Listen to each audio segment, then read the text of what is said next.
Okay, good evening everybody, and welcome back to Press Play. I'm your host JJ48, and tonight we're continuing with Knights of the Old Republic. And I think we've completed 2 worlds now. We finished finished Manaan last week. And so let's do a little bit of a brief recap of the story so far. I guess not just as it's been revealed to us, but as we've come to learn it from talking to some other characters. We had 2 Jedi named Revan and Malak found a map on Dantooine where the Jedi have a training area, and they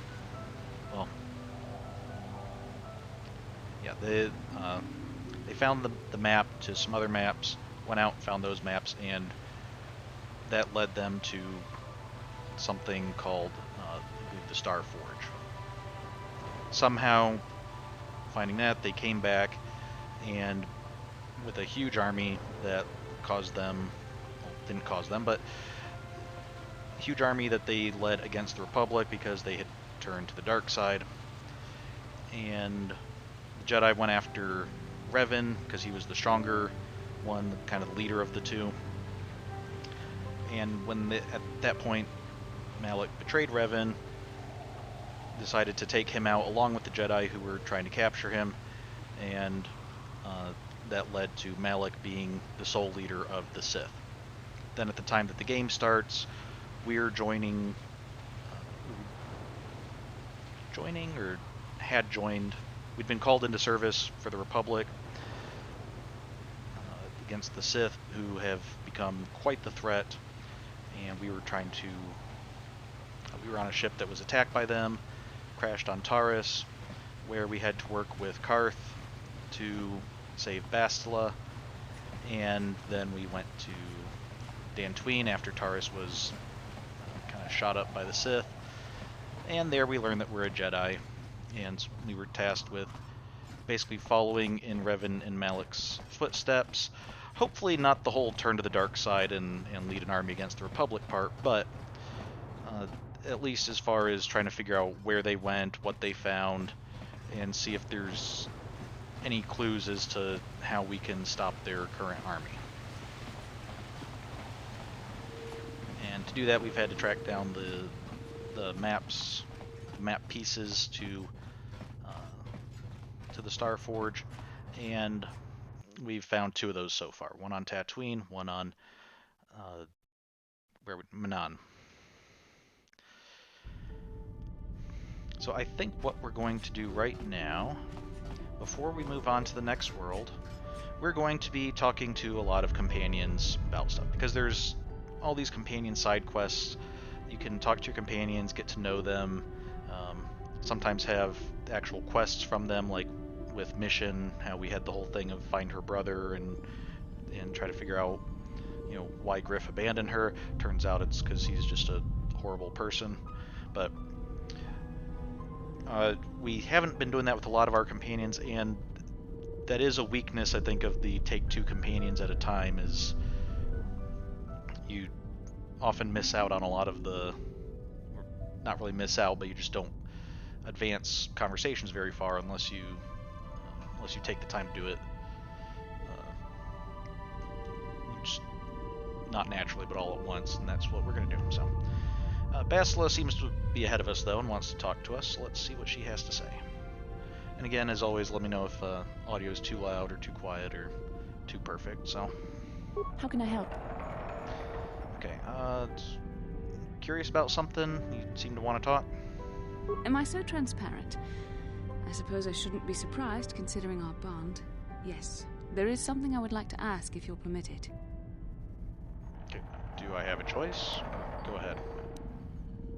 Yeah, it sounds like you're kind of going to ask either way, so. Don't even start with that. You're the one who asked. I wasn't even going to say anything. But now that you've brought it up, I see I shouldn't have waited as long as I have. In our time together, I've been watching you. You are a true servant of the light.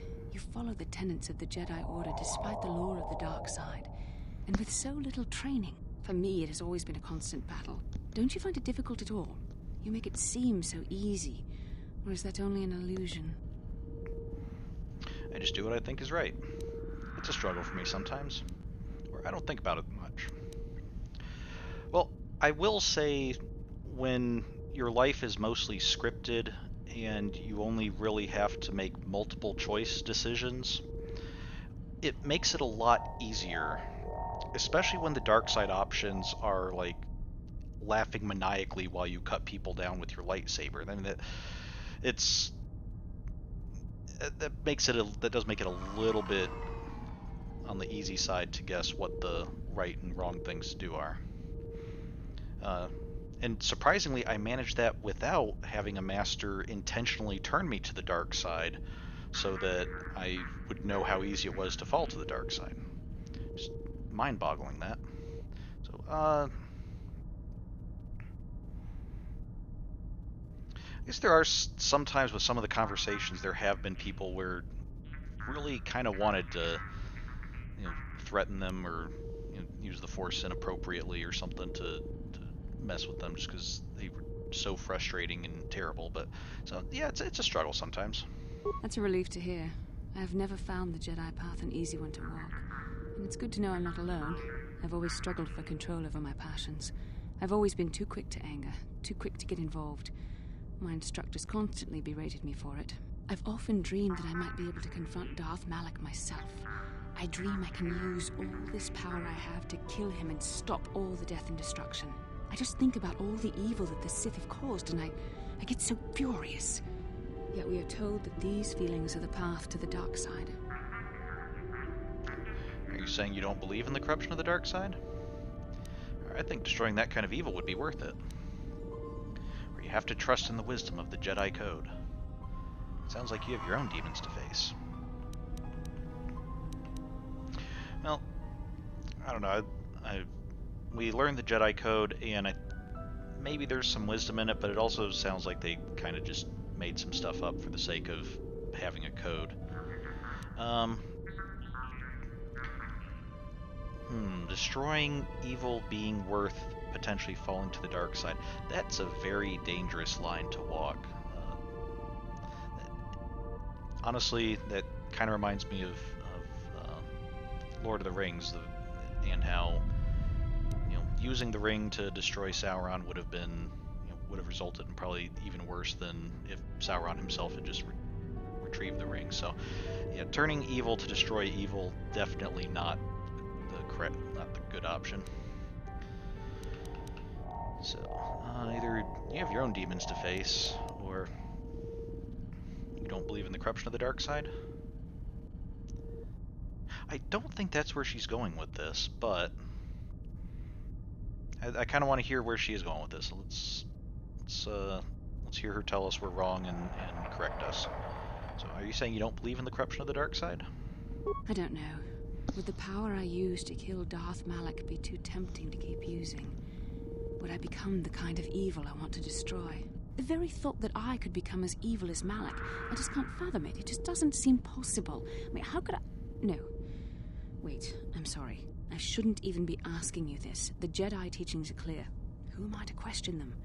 And even worse, who am I to try and make you question them? What? Okay. No options, just what?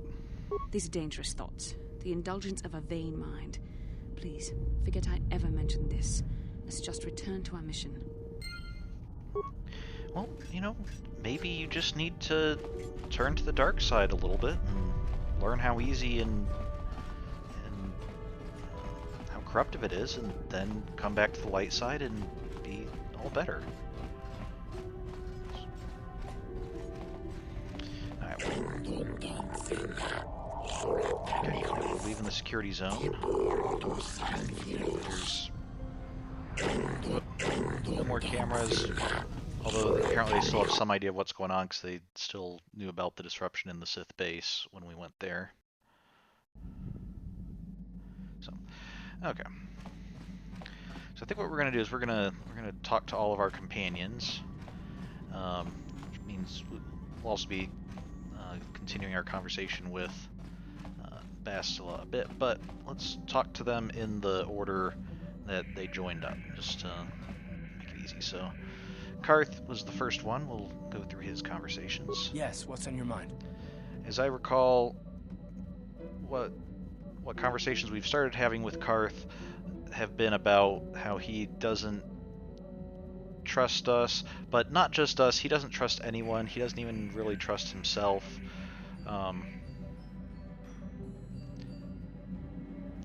So not entirely sure what's going on there. Let's see if we can find out more. So we just want to talk. Oh, you want to argue some more, is that it? I'm always up for a good fight. I just want to know why you distrust me so much. Or no, I don't want to argue with you. I mean, as much fun as it might be to just argue and bicker, I mean, we have Twitter and Facebook for that, so I don't really need that from Karth.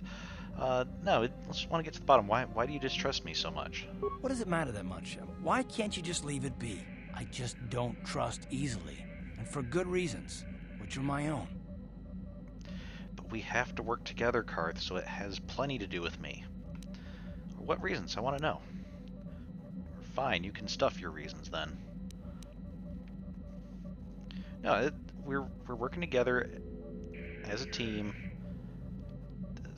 Some amount of trust has to be there. Even if it's just like, with the mercenary, you trust that they value money more than, betraying you or something, or you trust that they're going to value their reputation or something. There has to be some amount of trust if we're going to be able to work together. If we weren't just programmed to work together, I guess. Oh, damn it. I suppose I won't get any rest until I talk, will I? You want to know why I don't trust anyone? Fine. Here goes. 5 years ago, the Jedi had just finished the war with the Mandalorians. Revan and Malak were heroes. I was damn proud to have served in their fleet. It was completely unexpected when they turned on us, invading the Republic while we were still weak. Nobody knew what to think, least of all me. Our heroes had become brutal, conquering Sith, and we were all but helpless before them. I mean, think about it. If you can't even trust the best of the Jedi, who can you trust? Okay. What do I have to do with Malak and Revan? They turned to the dark side, obviously. Why is it so personal? I suppose you can't. That must have been hard to take.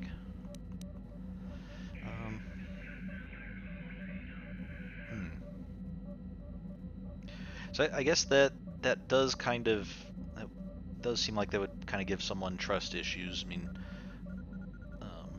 didn't go over that in the recap, but before they went off and became Sith, Malak and Revan were heroic Jedi who, when a lot of the Jedi wanted to not have anything to do with the Mandalorians invading, Malak and Revan were like, no, we need to go off and help fight. So they went, led a bunch of Republic forces, and so soldiers like Karth would have really been looking up to them, saw them as heroes, and so now to see them come back as Sith, that is kind of a large betrayal, I guess.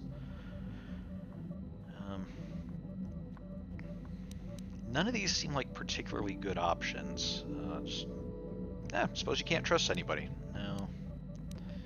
Or, they turned to the dark side, so why is it so personal? I mean, it's personal because they were his leaders and his heroes that he looked up to. Saying that it's the dark side doesn't really change that or make it easier. And what do I have to do with Malak and Revan? I mean, that... What... His point isn't that, like, okay, Malak and Revan specifically are this way. His point is just, in general, if they can turn, anybody can. So I don't see what this one has to do with it. But we'll try it anyway. 'Cause, again, none of these seem like best options. What do I have to do with Malak and Revan? It's not that. That's not what I mean. There were others. Good, solid, trusted men who joined them.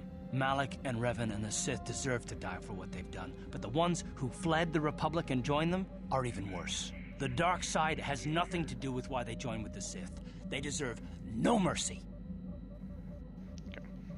You say that with such hatred. I haven't joined the Sith, Karth. I mean, that's true. I have not joined the Sith, so... I know. and I should apologize to you. I've become so accustomed to expecting the worst in others, and you've done nothing to deserve that. It's just... No, never mind. Let's just continue with what we were doing. I'd rather not talk about it. Okay.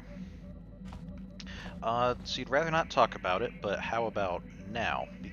'Cause one of the ways these conversations work within the mechanics of the game is it's meant to be that I think you have these little sections, and when you reach certain points, the game will check, oh, here's the next section that you have to go through, and they'll talk about it. And I think it's generally it's generally level based as to if you have access to a section. So like you recall, sometimes when we add Bastila to our party, she'll talk to us like 14 times in a row, because it'll check like, okay, you're above a certain level, okay, you get the next section, and then we hit the next section, well, you're still above the next level, so you get this next section. So I think if we talk to Karth again, maybe we'll get to talk to the next thing, because we haven't traveled with him for a while, so he might be several levels behind in Yes, discussion. what's on your mind? Or maybe not. You know anything about this place? Never mind. Okay, well, we'll try talking to Karth again later. You got it. Yes, what's on your... No, later, Karth. You got it. Yes, what's... Sorry, I keep hitting the button to try to skip that little cutscene, but it doesn't want to skip it. It just wants to register that as talking to Karth again. So, okay. Bastila. How can I help? Okay, I'd like to talk about what you said before about giving into your emotions. Okay, where we can ever show visions again. Yes, I did end that quite abruptly, didn't I? Perhaps a master could have addressed my questions with the proper wisdom, but I never should have brought it up here, not with you. Part of my purpose on this mission was to guide you in the way of the light, to help you avoid the temptations of the dark side. But I fear I've failed in that task. I don't think I'm the proper Jedi to guide you. I am no master. You should have remained with the Council. Well, I mean, if you were a proper master, you would have turned me to the dark side, and then use that as a lesson once I came back. But why do you say that? Or, no, I disagree. Oh, get over yourself already. I mean, I kind of feel like she probably should get over herself. She, apart from these vision things and kind of discussing them, she really hasn't played much of a role in my decision-making process. So it's not like she's really, and I don't say that just because she's not a master. I say that because she's a character that I've largely been ignoring her advice. So I'd do that even if she were a master. But I feel like that's probably not what she needs to hear at the moment. So let's answer with a question. Why do you say that? The fact of the matter is, I have never possessed much skill at controlling myself. With the bond that joins us, it seems I have even less. You have maintained the path of the light side, but it has been in spite of my influence, not because of it. It's increasingly obvious I am unable to guide you properly. So what now? Well, you're doing your best, I'm sure. Oh, you see that too? I don't need you anymore. Not helpful.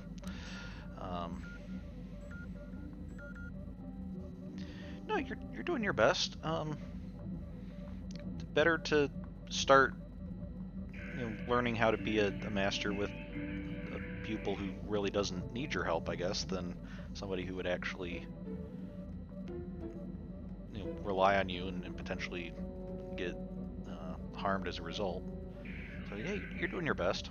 That's kind of you to say, but I think the evidence speaks for itself.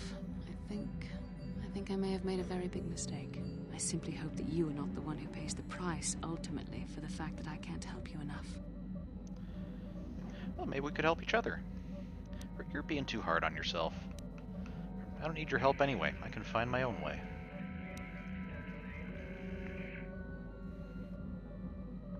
No, maybe we can help each other. And like you said, you're not a master. We're not in like a strict master-pupil relationship. We can, like an iron sharpens iron kind of thing. That's a kinder response than I deserve. and I can see there is wisdom in your words. You continue to be there for me, don't you? Even after I keep pushing you away, you're still around when I need you most.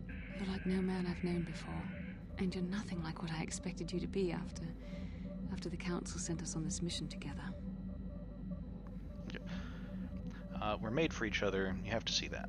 Or how did you expect me to be? Okay. That sounds like a little bit more of a romantic approach. So we'll go with this option. And that is one of the things, sometimes these characters will say things that sound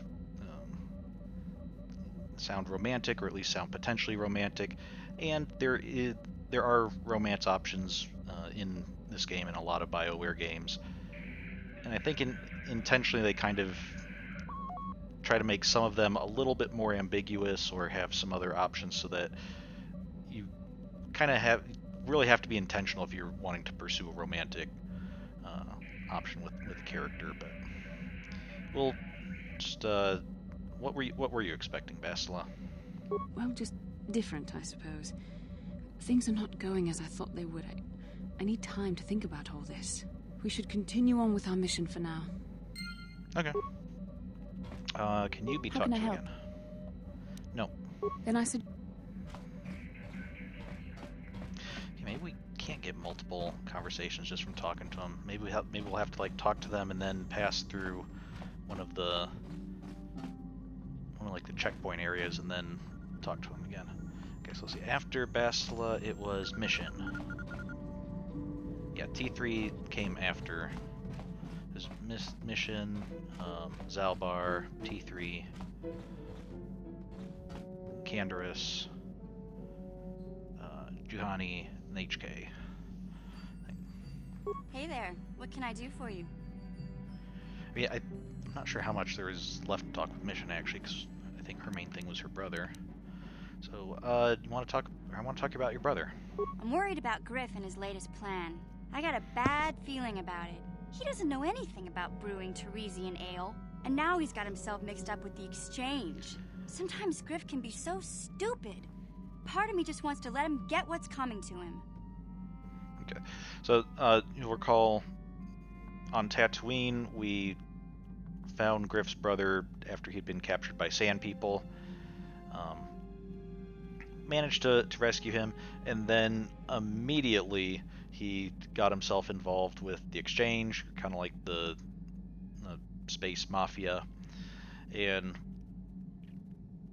they were he's like, hey, I've already promised somebody that I can get this some like seed or gland or something that we need in order to be able to synthesize Teresian ale.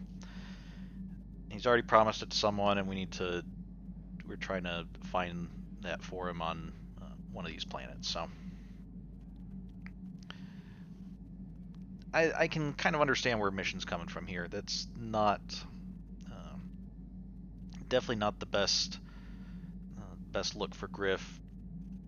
Not really what he probably should be doing. So you can't turn your back on your own brother. Or you said it, Mission. Let the exchange take care of that slime.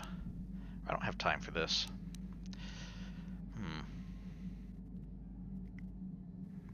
I mean, yeah, Griff probably deserves whatever the exchange would do to him, but that does seem a little harsh. We don't want to enable him, but we also don't want to just like throw him in the grinder, I guess. So you can't turn your back on your own brother. Why not? He turned his back on me. He abandoned me on Terrace, so maybe I should just leave him high and dry now. Maybe a couple broken kneecaps will do him some good. Maybe that's just the kind of jolt he needs to turn his life around. Only, what if they do something worse? They might kill him. I don't want him to die. He doesn't deserve that. But I just can't keep supporting his crazy schemes. Someone has to teach him a lesson. I'm not sure if I fully agree with he doesn't deserve to die. I guess he, to our knowledge, hasn't actually killed anybody or done anything that would actually warrant a death penalty. But I am kind of surprised it never seemed to occur to you that crossing the exchange might result in his death. You were just thinking of, like, getting beat up or something. So let's see. You have to stick by your family mission, even if they're slime sometimes. Or no one can teach him this lesson mission. He has to learn it himself. Or whatever happens, he brought it on himself. What do you care? He left you to die on... I'm going to assume that's meant to say terrace. Okay.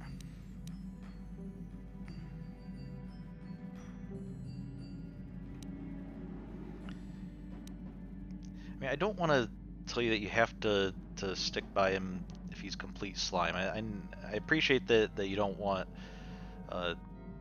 bad stuff to happen to him, but at the same time, like, I don't want to encourage you to support him too much, since he doesn't seem to do that. So yeah, no one can teach him this lesson. He kind of has to learn it himself. Yeah, I guess you're right. I'm not gonna change him. Griff is gonna keep on being Griff. Maybe if we get these tat glands for him, things will work out. Or maybe he'll finally see the light and turn over a new leaf. I know it's not likely, but it's all I have to hope for. Okay. Any further conversation? Hey there. What can I do for you? Okay, I want to keep talking about your brother. Maybe if we get these tat glands for him, things will work out. Okay, you're just gonna keep on taking a bright view. Okay. Let's see if Zaalbar wants to talk. Zaalbar, why are you just walking around with your swords drawn while we're on board the ship? I think I'm going to take a few steps back. I don't want your swords, like, crossing through me all the time. Is there something you want?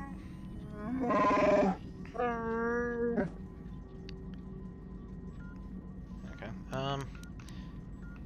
okay, here we go. I want to know a little bit more about you, Zaalbar.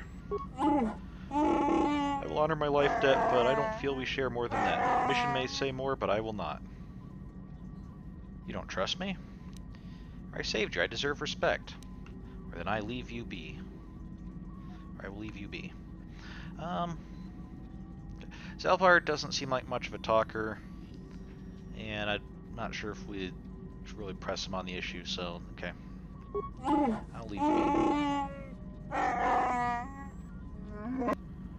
Alright. Okay, so nothing new from Zaalbar. I guess T3 would technically be the next one. Beep, beep, beep, whoop. You don't talk much, do you? Well, just chime in if you have any advice. Okay. Okay, not really sure what I was expecting, but I guess we don't really have a lot of backstory for T3 either. Okay, we have Canderous. Yeah, what do you want? Okay, yeah, I was wondering if you had any more war stories. I was one of the best youth warriors in the clan Ordo in my time. No one before me had mastered the power of our basilisk war droids as quickly as I had. Except Mandalore himself, of course. In those days, we were sweeping across the Outer Rim, destroying all who fought us. Young Mandalores would prove themselves in real combat with unknown opponents above 1,000 worlds. Each brought back stories of his achievements. Okay. So he's talking about he was... When we mentioned that Malak and Revan were heroes before they turned to the dark side, he's talking about the war in which Revan and Malak became heroes, essentially. The Mandalorians invaded Republic space, and did they invade Republic space, or did they invade nearby space and the Republic didn't want to get involved? I forget exactly what happened, but some people didn't want to get involved, whereas Malak and Revan were like, no, we should totally get involved, and they led some of the Jedi and a bunch of Republic soldiers against the Mandalorians and drove the Mandalorians back to their own space. So, Canderous was apparently a Mandalorian, and he fought in those wars, and then after those were over, then he became just a mercenary bodyguard, basically. So yeah, so the Mandalorians, or young Mandalores, prove themselves in combat, bring back stories. So what was your story? How barbaric! I would have harnessed that power sooner. Maybe another time. Now, what's your story, Canderous? I remember it well, orbiting high above a placid world, its defenses just stirring. As was tradition, I would go ahead of the first wave to find enemies in the thickest fighting. I remember sitting there in my armor, linked directly with a basilisk thrumming beneath me, my heart racing with fear of the coming battle. Okay, you went ahead of the first wave to find people in the thickest part of the battle. How was there a thickest part of the battle before the first wave went in and engaged the enemy? That does not appear to be one of the questions we can ask, so I didn't think Mandalorians got afraid. Or, ha, some Mandalorian you were. Or what happened next? Let's ask about fear. That's, thought Mandalorians were all the, like, fearless, nothing gets to them sort of militant people. Every new warrior has to fear to understand how to beat it. You must know that. The doors opened in front of me, and the air was sucked out of the drop bay, scattering crystals of frozen vapor across my path. I can't describe what it feels like to look directly down at a world, falling continuously as you circle it, with barely 15 centimeters of armor plate protecting you. When the magnetic locks disengaged on my droid, I plunged out of the drop bay towards the battle that waited below. That's an interesting take. You have to understand fear to be able to beat it. It's not about not fearing, it's about overcoming your fear. It's pretty good, actually a pretty wise way of looking at it. So you dropped from orbit riding a droid? Those droids sure are something. Or who were you fighting anyway? Yeah, tell me more about dropping from orbit on a droid. He mentioned these basilisks, basilisks being the types of droids they're riding. Some war droids. It's meant to be part droid, part war machine for the Mandalorians to ride, but tell me more about these. The exhilaration, the euphoria I felt as I streaked into the atmosphere, dodging self-guided projectiles and beam weapons, was unmatched. An 80-kilometer plunge through the atmosphere, dodging and weaving, the outside of my armor glowing like the sun with the heat of re-entry. And with barely 30 meters to spare, I twisted and skimmed the surface, firing at the giant beam generators that were in my path. The explosion from that sent shock waves that leveled the entire complex around it. It was the moment of my life. Well, that's horrible. That was some fight. I want a basilisk war droid. Let's see, so he's riding this basilisk, drops from orbit down 80 kilometers to the planet's surface. And when he says 30 meters above the ground, I'm assuming he started pulling up and then like leveled off 30 meters above the ground.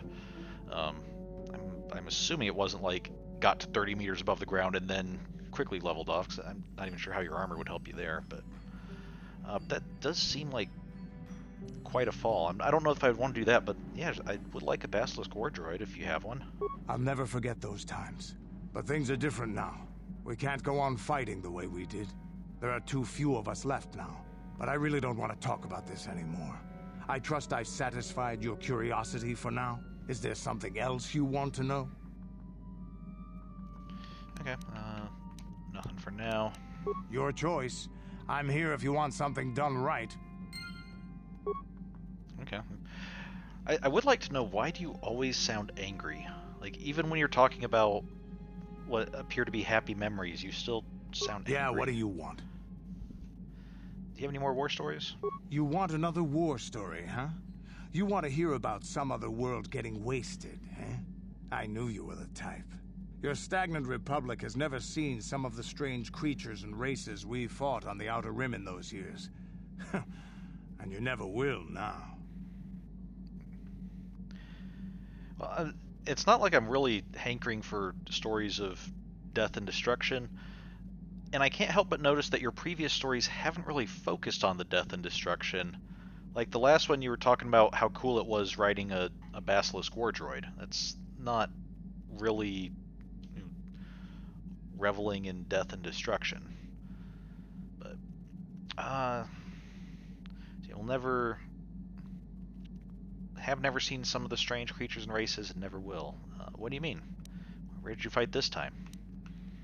Tell me about it later. I want to ask him.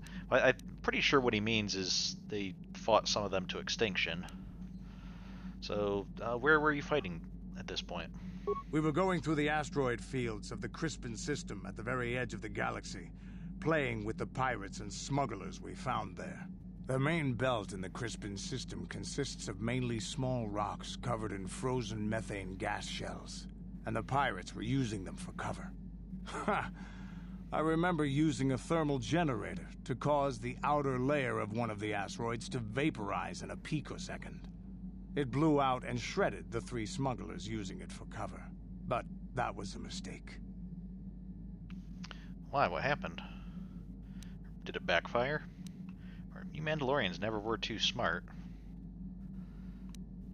That seems like a bit of a generalization and not really justified from what we've heard so far. So, what happened? The asteroid I had targeted was smaller than most, maybe a dozen meters on a side. On the outside, it looked the same as any other, just a ball covered in frozen gas. But something must have been inside it, something inactive, in the cold. The heat of my blast might have triggered something or woken something up. After I'd hit it, spots of light and heat appeared all over the thin shell, still covering it, evaporating the gases. What lay underneath looked like some sort of rocky growth. A deformed rock, pitted by scores of micrometeorite scars. I think something even older might have been inside that. An asteroid? What happened next? And what happened next? It started rotating faster and faster as we watched it. After a second, it started spraying fire, thermal projectiles that melted our armor like wax. We were caught completely by surprise. Before we could counterattack, it fled at an incredible speed. A ship? We couldn't catch it, but we could follow its hyperspace wake. We followed its trail as far as we could, heading away from the galactic core. When it finally led beyond the edge of our galaxy, we abandoned our efforts. Anything that wants to commit suicide in that great void is not worth our trouble trying to catch. That's the only story I have for now. I'll tell you some more stuff later if we get the chance. Is there something else you want to know? Not until I cancel this conversation and start a new one to ask for more war stories now. Your choice.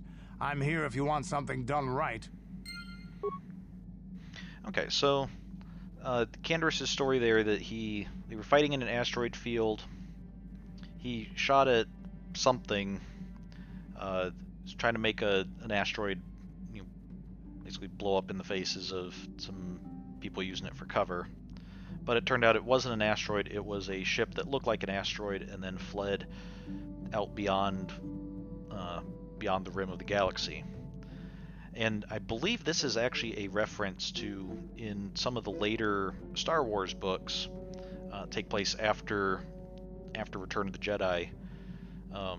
There's mention of an alien race that basically invades from outside the galaxy, and they have ships that are like these rocky-looking ships that instead of lasers they fire. I don't know if it's magma or some other like fire substance. So I think we're meant to understand that this was some kind of a scout. These thousand years before the events of the movie, this was a scout that will eventually make it back to its own galaxy, inform people there of what it learned, and part of that information will be used, in the far, far distant future when the species invades. So, it's interesting to see that kind of a reference in this game. Yeah, what do you want? So let's see if you have any more. I don't have as many strange stories like the last one I told you, but I do have a couple about me and the stuff I've done. In one battle above the world of Althir, my unit managed to defeat a force of Althiri 10 times our own size. That battle gained me command of an entire subsect of my clan. Okay. So tell me the story. All right, I think I know where this is going. Or, yeah, you were a great warrior. Tell me later. Yeah, let's hear the story. For 5 days, they had managed to hold off our forces, keeping us to the outer rings of their world, preventing us from attacking it directly. My task was to assault one of their flanks with a false attack. The Althiri would be drawn out by the units I had sent in. Once they had surrounded those units, the bulk of my forces would attack from the rear and defeat them in detail. Did it work? Or let me guess, you won? Those Althiri don't seem too bright. I mean, that's always hard to judge in something like this, unless you know the full, unless you know all the details of what was going on. It's hard to, can be kind of hard to judge a commander's tactical decisions. So let's see, did it work? Things didn't go as I had planned. I saw an opening, a mistake they had made in the disposition of their forces, and took it. While fending off our main force, they had let their fleet split in two. The center of their entire fleet was left exposed. I turned my forces and assaulted the center of their fleet, decimating them. Oh, you're a great warrior, Candace. Or you disobeyed your orders? What did they do? Yeah, well, what did they do? Don't think we need to flatter Candace, and I mean, even if he disobeyed orders, sometimes, generally, I mean, the chain of command's there for a reason, but sometimes plans have to change in the middle of combat, and you see something like see a golden opportunity like this, you have to go for it. So what did they do? Their slow, ponderous ship could not turn to face us without being overwhelmed. The command vessels were destroyed in seconds. Their ranks were thrown into chaos. It was amusing to watch the surviving ships scatter and flee. Several even tried to dive through the plane of the rings to escape us. They were shredded by the rings, or crashed into rocks, or were destroyed by our forces as we pursued them. Warriors do not flee from a battle if they are losing. They fight to the end, as we did against your Jedi Revan. Another time, maybe, I'll tell you about how the war with the Republic went. For now, let's just get on with things. Is there something else you want to know? Nothing for now. Your choice. I'm here if you want something done right. I'm not sure that that's accurate, that a warrior never flees battle. If that were the case, then pretty much every battle would be a complete victory for one side or the other, with the other side, with the losing side getting nearly completely wiped out, and that's not really how it happens.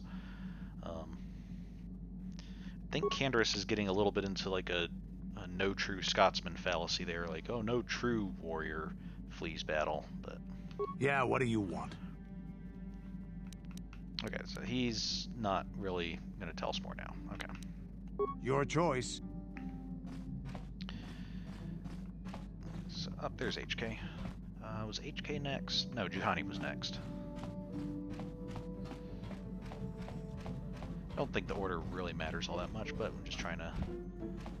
Okay, Juhani. How may I be of assistance to you, Padawan? I was wondering if we could talk. What is it you would like to speak to me about? Okay. I guess we really haven't talked much since you decided to join us, after...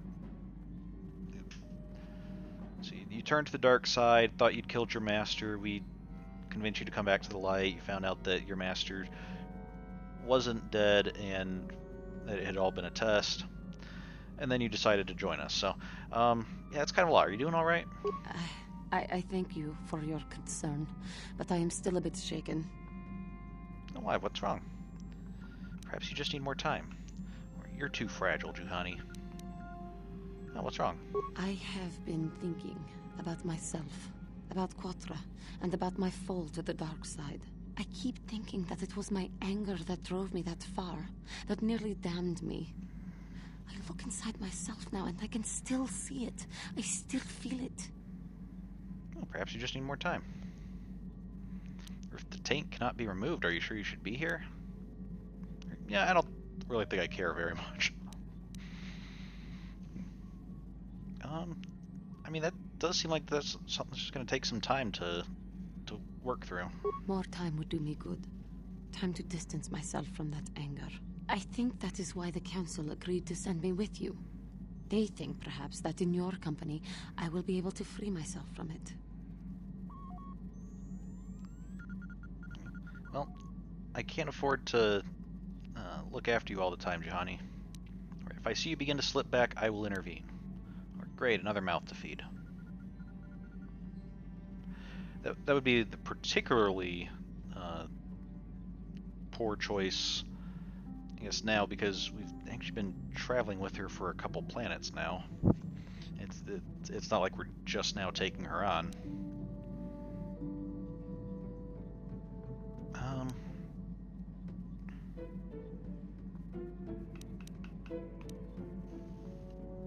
If I see you begin to slip back, I will intervene. Preferably intervene in a way of like, hey, let's talk, let's snap you back to your senses, not, okay, I'll cut you down so you don't become a threat. I hope that kind of an intervention is not necessary, but a talk through might be warranted. I thank you for your concern and your acceptance. I will strive to prove that I am worthy of your company and trust. Okay. How may I be of assistance? Can we What talk? is it you... How did you come to be a Jedi? What are you thinking about? We're getting like a couple different options here. Let's ask how she became a Jedi. How I came to be a Jedi? I am sure you would not find it very interesting. Are you sure you would like to hear? Yes, please continue. On second thought, maybe not. You're right, it's going to be boring. And we're here to learn, what's going on and to get to know people, not to be interested. So please continue. Well, it goes back a number of years. Back on my homeworld, we did not see Jedi very often, especially where I lived. Where did you live? What is the KotOR homeworld like? Was it bad there? Yeah, what? I'm not sure I've ever seen the KotOR homeworld. What is that like? It was not the homeworld of the KotOR that I lived on. My parents had long fled from that place. And perhaps that is a story for another time. Rather, it was a human hive world that I was raised on. The hind end of space. A pit of a world, to be sure, where Jedi rarely tread. But we had heard of them. Well, everyone had, so that is not to be unexpected. Champions of truth. Defenders of justice. Heroes of the Republic. It was very easy for a child to be enthralled by their image, their mystique. Maybe I was one of those children. Oh, did you meet a Jedi? Or then how did you gain entrance to the Order? Typical childish naivety. Yeah, you got to meet a Jedi, I guess, if that's, you were like all enthralled by their image and mystique? Yes, I did. When I saw a Jedi for the first time, they lived up to everything my imagination had created them to be. I was awed, and maybe a little enamored. Enamored? The imagination could be a dangerous thing. So what did you do? Yeah, imagination can be rather dangerous. From that moment on, I knew that I would have to try to become a Jedi. To lift myself out of the rut I had been living in for years, and to make a real difference as the Jedi wore. the foolish delusions of a child. But this child made it happen. As soon as I was able, I left my world and went in search of them. I found them and was accepted. I had been living my dream on Dantooine for several years before you came, although perhaps I was not entirely ready for it, or not completely suited to the task. Otherwise, I would not have fallen. But thanks to you, I have been redeemed. Perhaps I may yet live to see that dream of mine come true. Come, there is much we should do. Let us not waste time talking. Action is what is needed. Okay. Can you continue? How may I be of... What is it? Okay. What are you thinking about? I have been thinking much about our journey, and I am grateful and honored that you have accepted me with you. I am not used to such unbiased acceptance from one who is nearly a stranger to me. We KotOR do not make friends easily, or for long. Even on Dantooine, I remained alone. Not ostracized exactly, but separate. Tell me about your people. It must have been difficult for you. How are things different now? Then you should be right at home when I turn my back on you. Okay, that's... It's interesting because some of the dark side options are like, and I don't know if we actually have dark side points for it, but there's some options which are like just evil stuff of, you know, you're gonna, you know, deceive people or you know, threaten them or even, you know, harm them in some way. And then there's a lot of these options that are like just generally being a jerk. That's just like, okay, I'm just gonna let you know how little I care about you, and I guess maybe that's doing like psychological damage or emotional damage or something. But tell me about the KotOR. What can you tell me about you guys? In truth, I have lived in the Republic too long, and I know little. I never met any others of my race other than my parents. But we are not diplomats. We do not deal well with groups. This situation is new to me. It is warming. I feel almost welcome. Needed. You seem to be very decisive when it is required of you. It is reassuring to know that I can count on someone like you. Oh, it's only because I haven't found out how to ditch you yet. It's nice that you hold me in such high regard. We are all in this together. Or you could try counting on one of the others, you know. Now, we're a team. We're team random people who are traveling together on this ship. We're all in this together. Yes, and that is my point. I find it difficult to explain. It is so different from what I am used to. Just thank you for accepting me. Okay. Anything How else? may I be of What is it? Okay. Nothing. Of course. Although it is kind of interesting, if the KotOR people don't generally live in groups, you would think that, like, they might find being in groups to be like somewhat overwhelming or uncomfortable. Not that it's like, oh hey, the way our people always live seems to be the uncomfortable way, and being in a way that's completely strange and alien to me is what's comforting. So. Statement. HK47 is ready to serve, Master. Okay, fighter simulation, you don't need to call me Master. Or, let's try restoring some of your memory. Affirmative. If you believe your skills are up to the task, Master, then I can certainly guide you through the process. Request. I only ask that you be oh so very careful, Master. I am too valuable and well-crafted to perish at the hands of ineptitude. Okay. Are you implying I'm inept? Alright, let's get started. I'll try later. It's pretty obvious he's implying at least the potential for being inept, so let's just get started. Statement. As you wish, Master. The first stage is the simple one, and that is accessing my central control cluster. This may take a while. First, you will need to open 3 panels. What are you doing? Remove the arc wrench! Remove the arc wrench! Medic! Supplication. Perhaps it would be best if you desisted your efforts for the moment, Master. This seems to be going nowhere. Okay, we'll do this later. As you desire, Master. I cannot... Okay, so what we need to do with HK is, recall when we got him, we found out there's like bits of his memory that have been locked away where even he can't access them, and we need to make modifications to him to be able to access those. His when he was starting to guide us through the process, that began with repair. So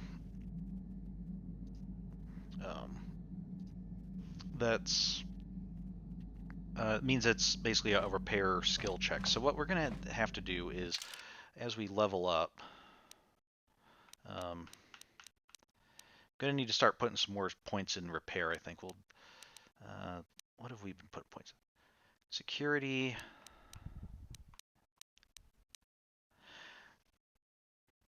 You know, I think we do have mission available for security stuff. So maybe instead of putting points in security, I'll start putting points in repair.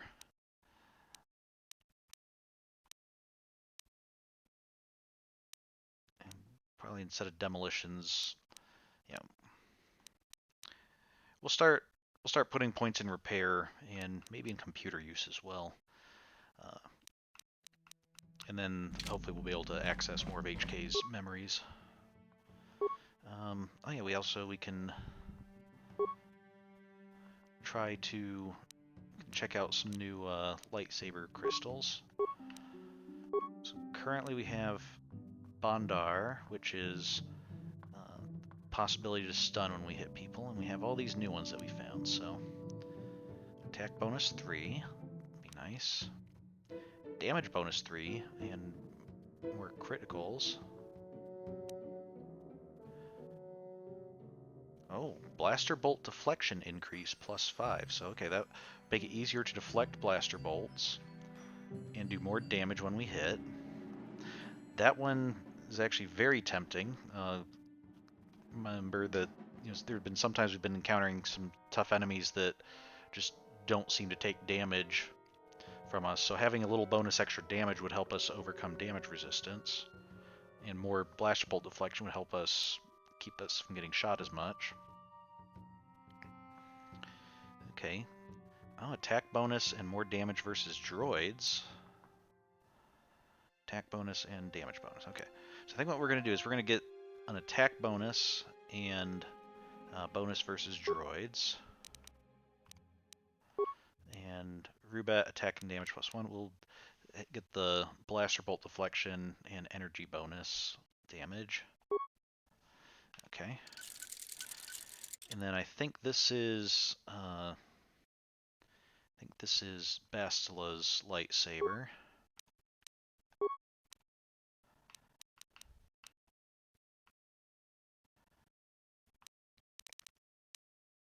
Instead of attack and damage +1, we can give her attack +1 and damage 1 to 6, so that's a good upgrade. And then we'll also give her the deflection bonus.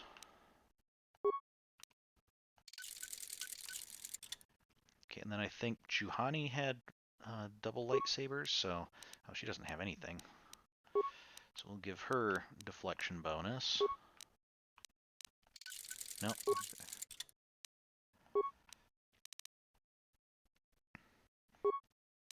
Okay, and then I think we had her dual wielding, so she also has this one. We can't change the crystal on it, or the color crystal.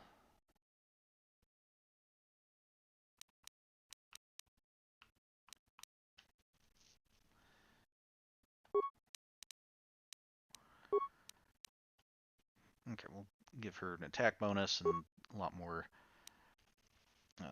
damage bonus. Not sure if that would have been better. Maybe it would have been better to swap those around, but I think it'll still work pretty well. Okay.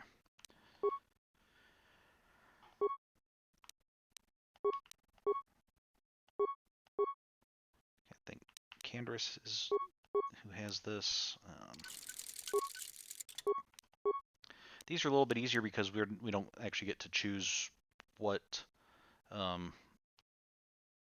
we don't have to choose between different triggers. It's just okay for Bodar's bowcaster. If you equip a trigger upgrade, it does this. So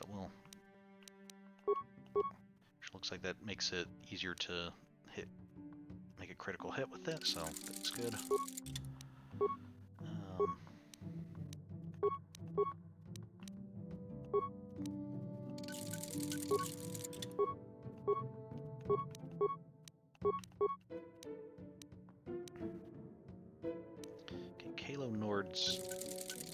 I think Karth's wearing that at the moment, so okay, that'll be good.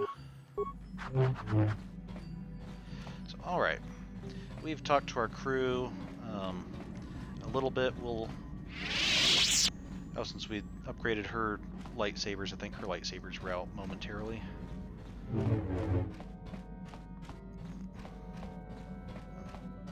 Okay, yeah, Karth's wearing Kalo Nord's armor.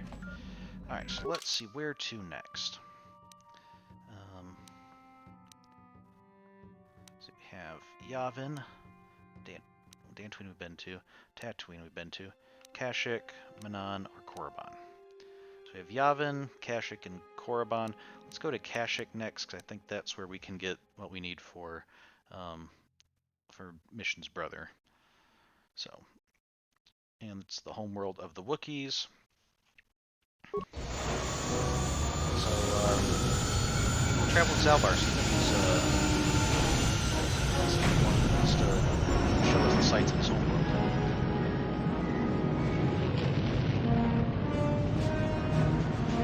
Meatball? No, HK was going to call us meatbag. His standard insult for basically any organic being. But I guess he's programmed that because we're his master, he tries not to call us meatbag. Kalo Nord is dead, Lord Malak. He has failed in his mission. Forgive me. The penalty for failure is death, Admiral Kareth. But the failure was Kalo's, not yours. You may rise. Shall I hire another bounty hunter, Lord Malak?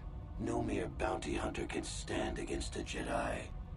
I shall not make the same mistake again. My apprentice, Darth Bandon, shall take care of our young Jedi friend. Oh, so Malak has an apprentice now.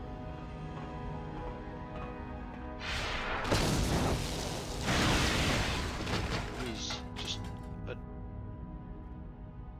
just destroys Sith property for the sake of proving what a jerk he is, I guess.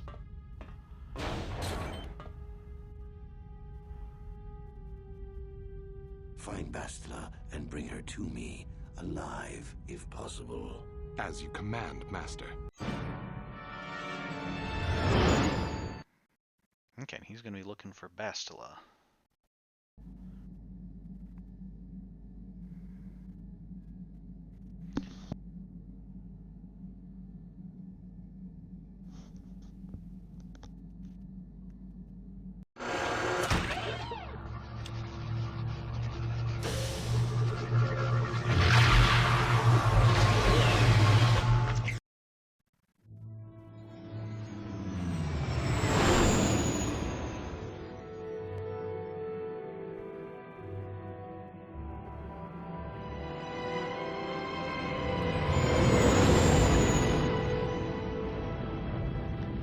To arrive on the night side of the planet.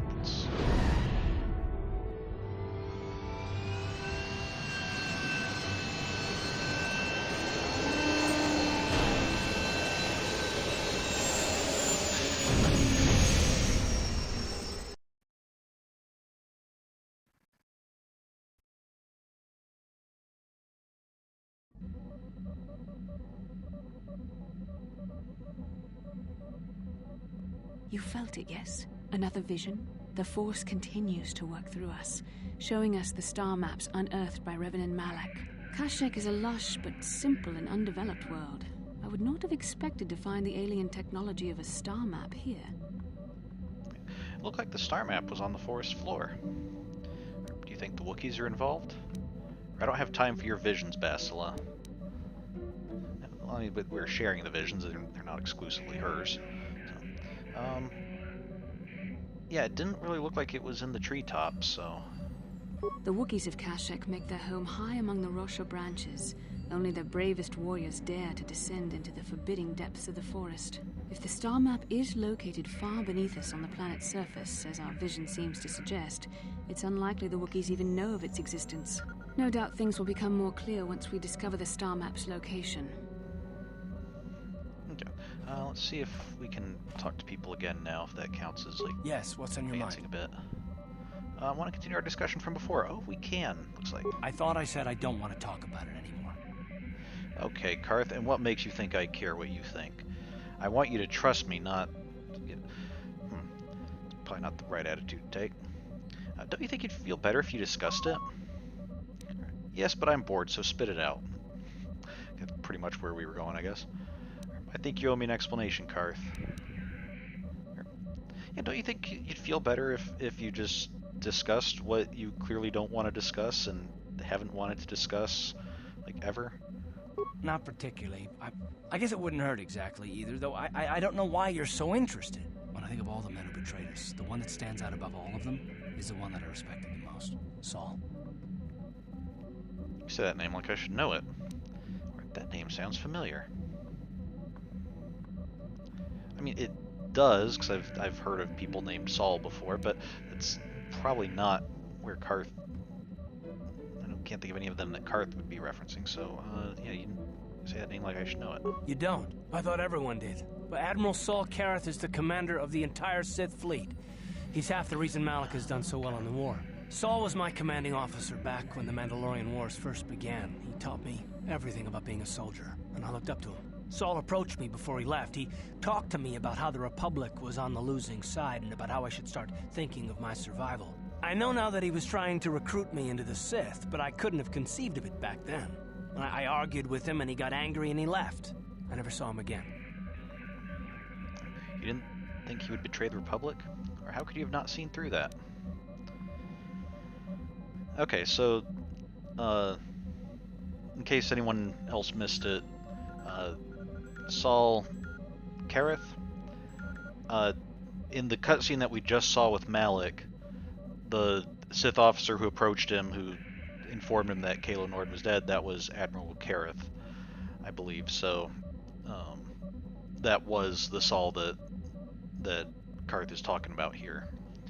Okay, which makes sense if he's essentially Malak's second in command now, at least as far as military matters are concerned. So you didn't think he would betray the Republic? Saul was my mentor. He led us to so many victories against the Mandalorians. I mean, even when things looked to be at their worst, I couldn't conceive of it. He couldn't be serious. I was wrong, of course. He not only left us for the Sith, he gave them the codes to bypass our scanners. I remember waking up as the first of the Sith bombers snuck past our defenses and began destroying half of our docked ships. I knew right away what had happened. I mean, I could have stopped him. I could have stopped it all. So you blame yourself for trusting your friend? Or do you really believe that? And that's why you feel so sorry for yourself? Okay, no, it seems like you feel that you trusted your friend, and not only did he betray you, but he, like, your trust prevented you from stopping him. Yeah, I'm beginning to understand here.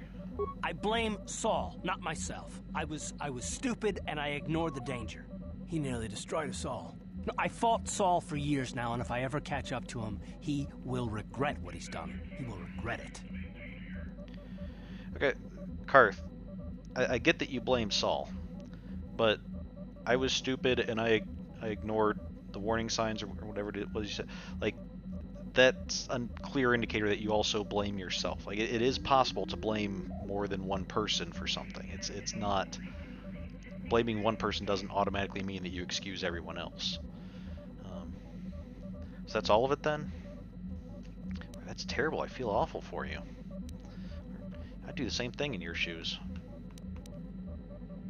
No, that's all of it? That's everything we have to go by? No, it's not. But I don't want to talk about it right now. Let's go. Okay, but like we need Yes, to what's in talk about it to You got move it. the plot along, or at least the side quests, character plots. How can I help? Okay. When we last talked, you said you needed time to think. So? You've been patient with me, haven't you? I suppose you deserve an answer. But you have to understand how difficult this is for me to say. Okay. With all my training, I should be able to control myself better than this. But you're not like anything I expected. You're not like any man I've ever met before. I find myself watching you when I don't mean to. I'm thinking about you when I don't want to. It isn't supposed to be like this. Okay. What are you trying to say exactly? What is it supposed to be like? Yeah, you sound like you're dancing around an issue here, Bastila. Every time I try to call on all my teachings to calm myself, they fail me. You have such power, such passion. I don't know if it's due to the bond between us, but I'm drawn to you. Are you interested in me or in my ability to use the Force? Sorry, Bastila, that starship won't fly. I'm not interested. Harsh, but I mean, don't want to. This is kind of something you don't want to give the wrong impression.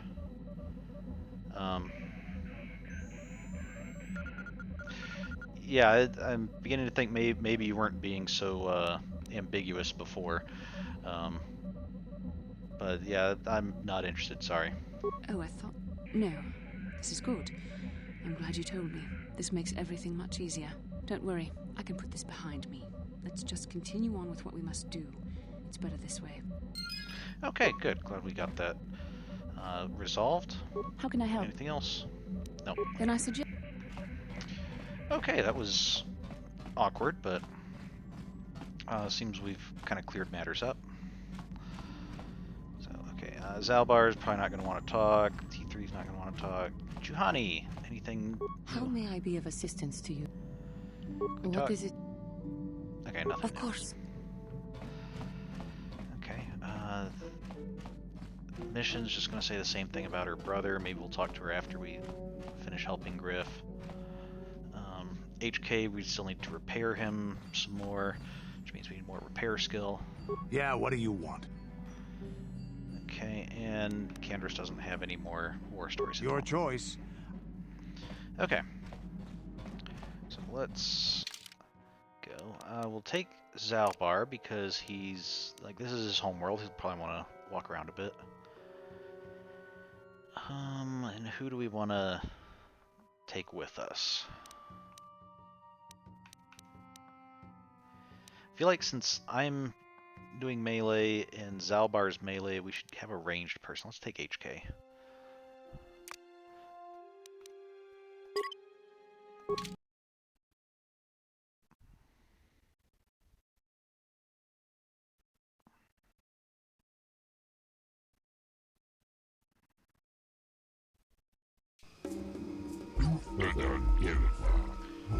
Greetings to you.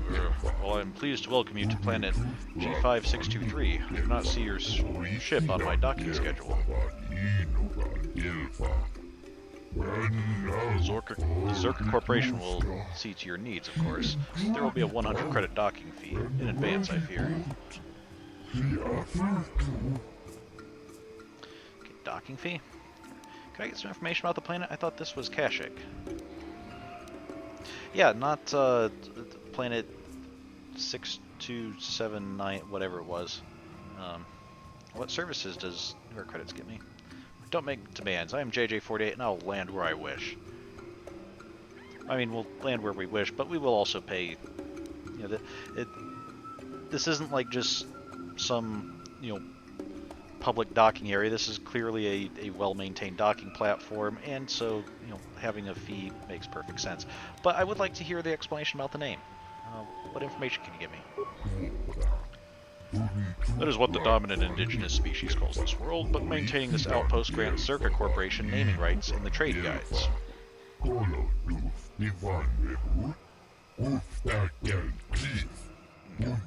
But I'm sorry, I really must insist that docking fees be paid before I impart any further services. I must follow proper procedure. Upon collection of the correct fees, I will extend what resources the Zerka Corporation can offer. I'm sure you understand.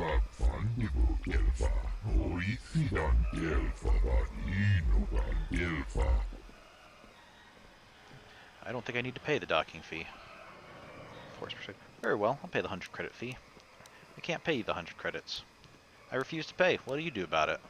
Or is the price negotiable? Or don't make demands. No, well, I think we can probably afford that. Unless I spent all my money on equipment before we left Manaan, but I don't think so. I think we should have 100 credits. You're welcome on Edian Trade Designation G5623. Zerka Corporation welcomes your business. We should discuss your interests in my office. I see you have a Wookiee with you.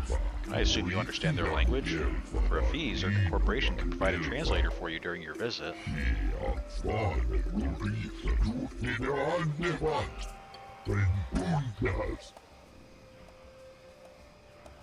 I mean, not only do I have a Wookiee, but I also... You might not know it from looking at him, but HK47 is... does have a translation unit. That's how we talk to the Sand People. So, I'm assuming he has other languages as well, and he could also translate for us if we needed, but... I'm trained in the Force. I'll have no trouble. Or that will not be necessary. I understand more than you can know. I don't think we really need to reveal our Force training. Just random people on every planet we meet, so no, that won't be necessary. We've got it covered. Very well, though only the most adaptive people seem to comprehend the Wookiee language, such as it is.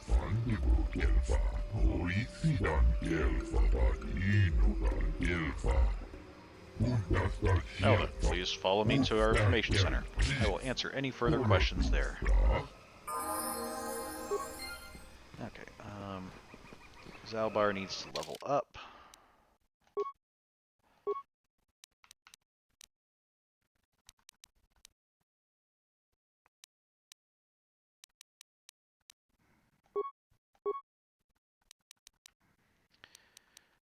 Okay, so what can we... Power attack we can level up. Flurry we could level up. Well, he's not using ranged weapons, so he doesn't need that. Okay, Uncanny Dodge lets him, it's a bonus to trying to dodge, like when grenades are thrown, you can try to dodge them to take less damage. So we can make him tougher. Okay, he already has max level implants. Let's go ahead and make him tougher. Give him more hit points. Especially because he's a melee character and he can't really get armor, so... Oh, right, this one doesn't give him... This level of improved toughness doesn't give him an extra hit points. It retains the extra hit point, but also subtracts 2 points from any damage suffered. So yeah, that'll be very good for him. Okay. Okay. HK... okay, we've already got you upgraded. Let's give you an advanced gravity generator, though, instead of a stun ray.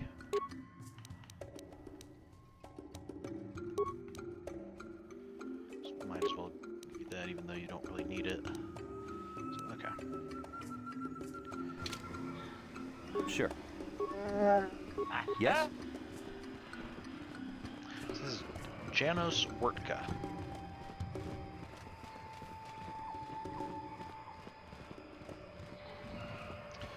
Okay, and just while we're waiting for you to walk around, you can see all the huge trees here. And can't really tilt the camera down, but just kind of here, I mean, you can see that we're not seeing the bottom or anything that even looks like the bottom.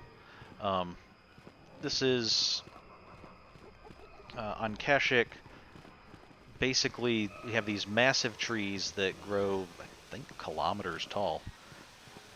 And Wookiees and other people who are come here to do business all build up here in the tops of the trees where it's night right now, but you can see some light coming down from above. You know, it's not completely dark. Down at the very, very base of the trees, it's like, very dark and dangerous, and like nobody ever goes down there except for skilled. No problem.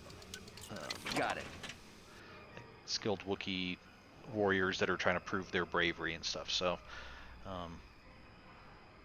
that's why when Basil was talking and we were talking about how the star map might be on the forest floor, like that's why it's such a big deal, because that's like, even the natives don't really go down there except for specific purposes. They don't have it all explored and mapped out. So, okay, good. I have no idea who left these random locked boxes here, but I mean, don't leave boxes near my ship if you don't want me to take the contents of them, so.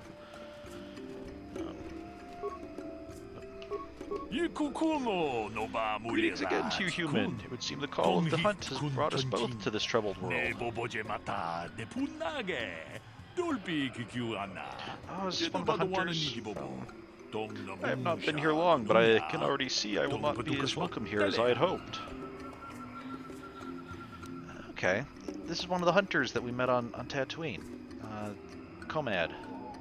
What are you doing here, Comad? Following me? I don't know that he's been following us, or else we would have seen him on Manaan. Why did you leave your home on Tatooine? It was a hard decision, but I felt I had no other choice. I had done a disservice to the apex predator of that world. It was time to go.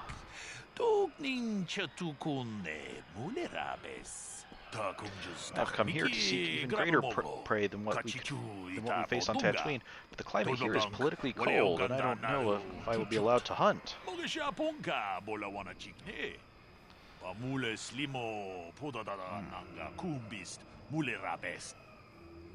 Whose permission are you looking for? Or what do you know of Kashyyyk?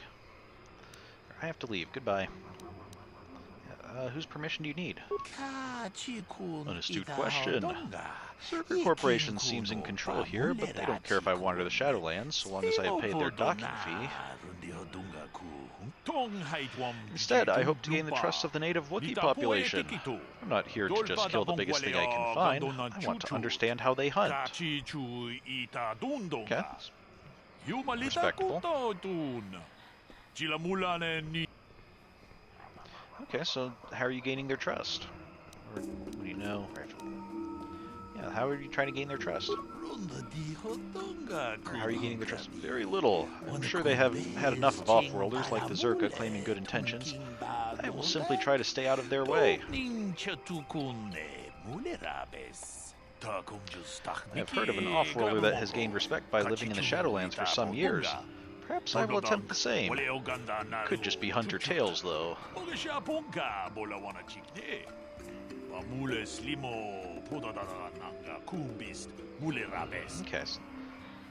There's an off-worlder reportedly living in the Shadowlands for many years. Okay. Maybe we'll run into him when we go down there. So, what do you know of Kashyyyk? I know that I don't know enough. Even from this docking area, I can see this world is a true wonder. My desert-dimmed imagination didn't do it justice. I guess this would be even bigger, yeah. It's just a shame to see Zaalbar Corporation here. They lack an appreciation for the wild nature of this world. I don't like having to deal with them.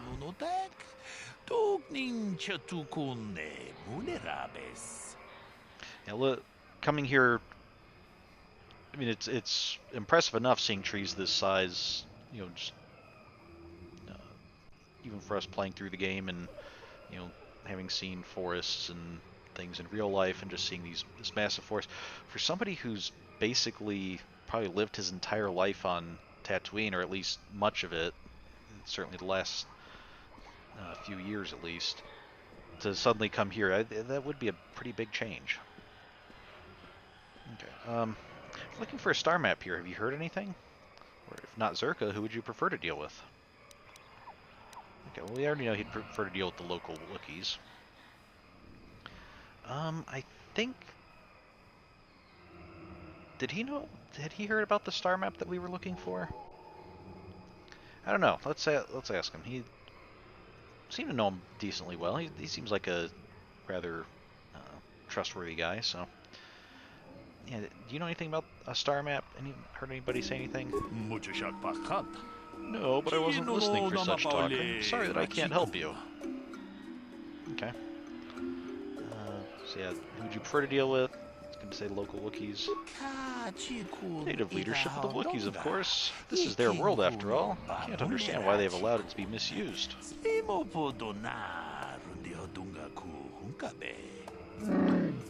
Perhaps they had no choice.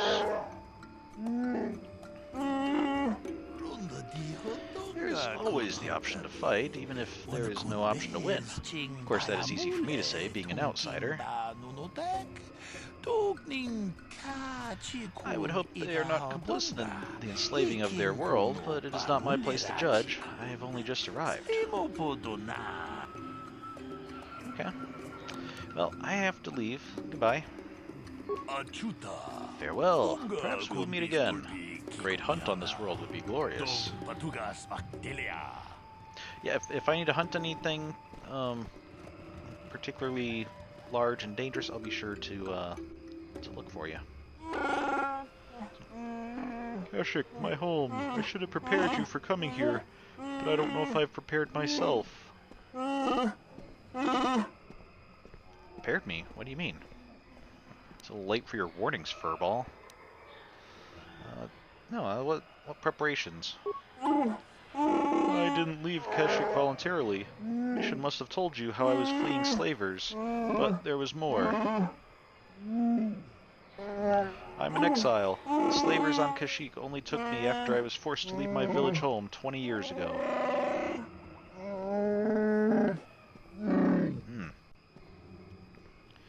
Why were you forced to leave? I don't care, I'll learn what I need myself. Well, that's, I mean, Zaalbar is finally talking about something. That's got to be a good sign. Well, or a sign that he trusts us, at least. So why were you forced to leave?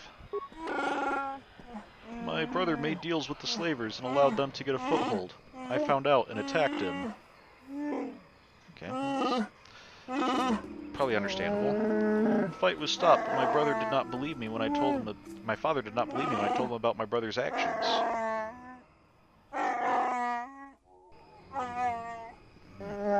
I was made an exile, disowned by my home and people. I should not be here. They will not accept me back.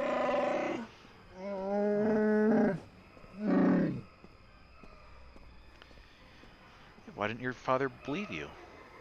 Time has passed. Things will have changed. That's enough. I'll learn the rest on my own. I mean, we can learn the rest from asking him right now. There's no need for us to learn on our own. So why didn't your father believe you? When I attacked my brother, I was so mad. I used my claws. You don't understand what that means to a Wookiee. Claws are tools, not weapons. To use them in battle is to become an animal. It is madness without honor. I'm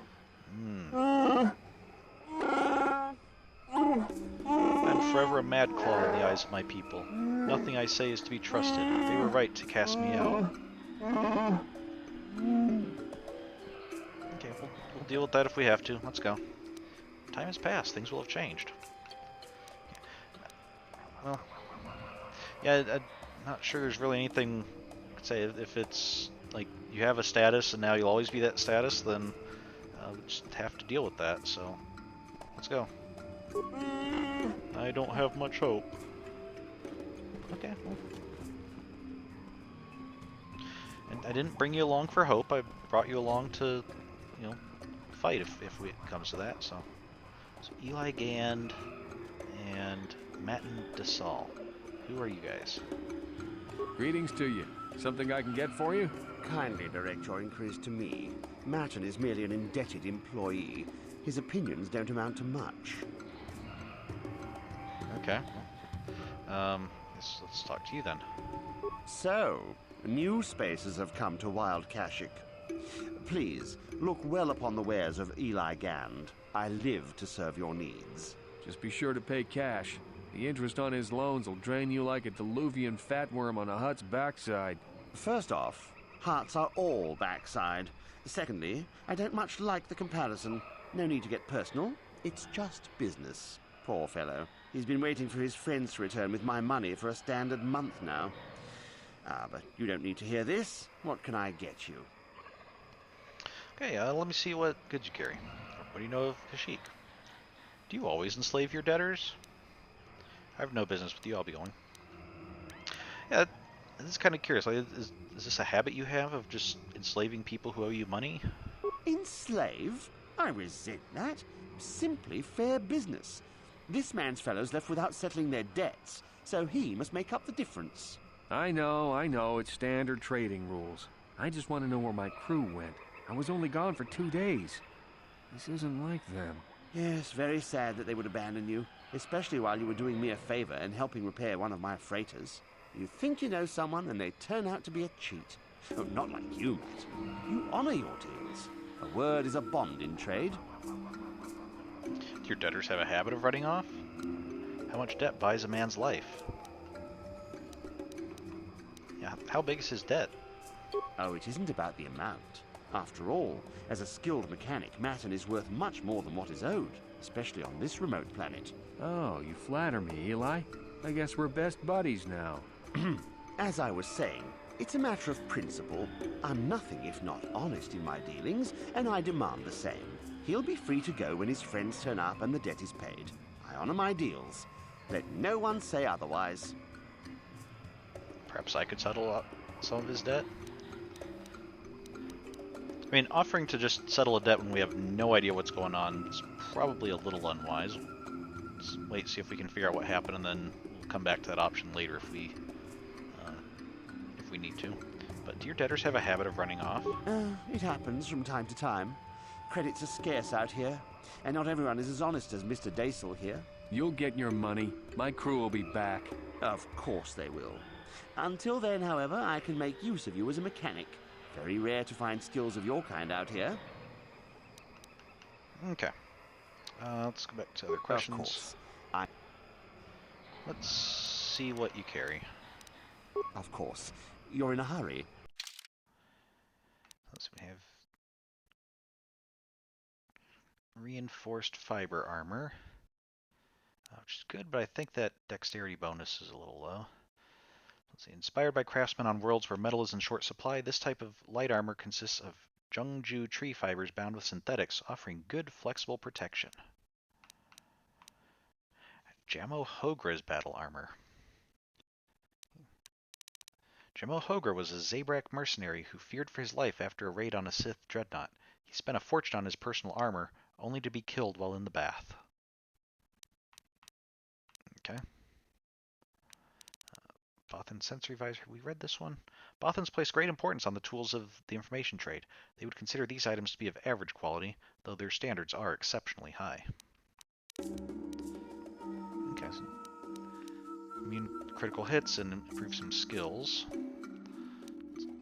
Get breath mask, neural band,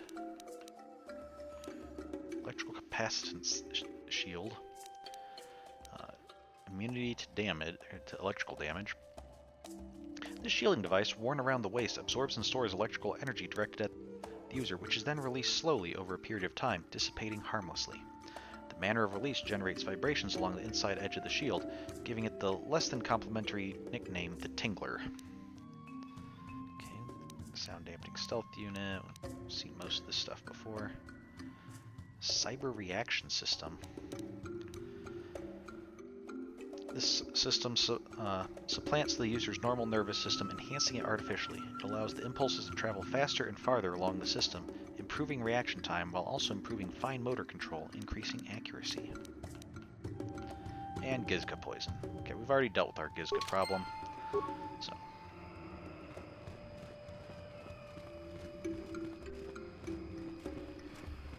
So I have no idea where that Zerka manager guy went, but we'll find him eventually. Okay, repair kit. Credits, parts, grenade. Oh, here he is. Yeah, Janos. What's this? Oh, it's a Wookiee. Why do you have a caged Wookiee?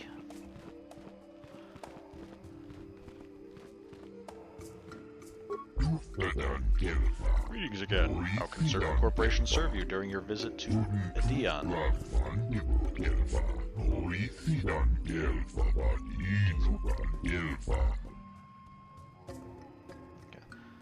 I need supplies. What is available here?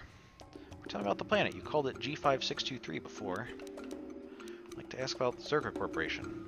I'm looking for something called a star map. Farewell. Okay, let's ask about supply situations. For material goods, I would suggest you speak with the general vendor near the docking area. He keeps his store well stocked. Charge fair value for mundane goods and armor. If it is weapons you want, you'll need to deal with the Zerka representative. That would be me. If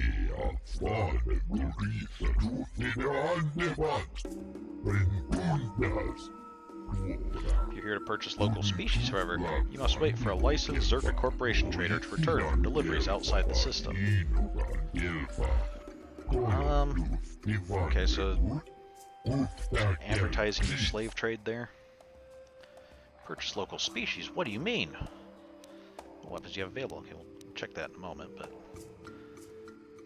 yeah, sadly I think it's pretty obvious what he means, but he means that they are slavers. They take my people from their homes and sell them to the highest bidder. Your current Wookiee seems displeased with the situation, but I fail to see a concern. You seem to be a satisfied customer.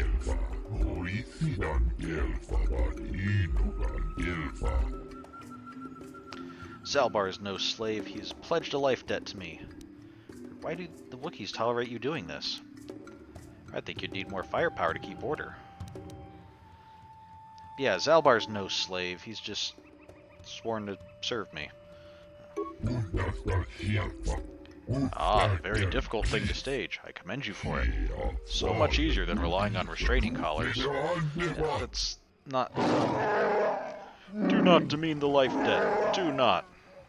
I must warn you that you will be blamed for the actions of your Wookiee. Please, call him off.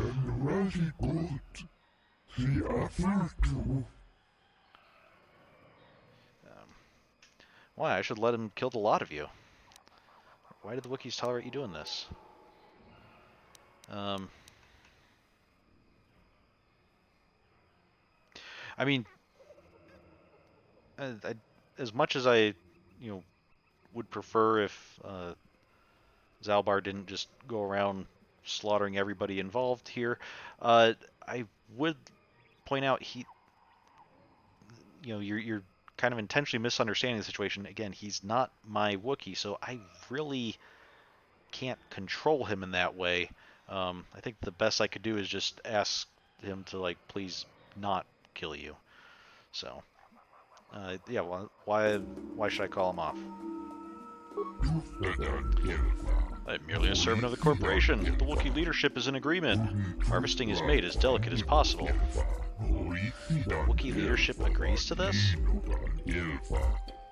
Commentary.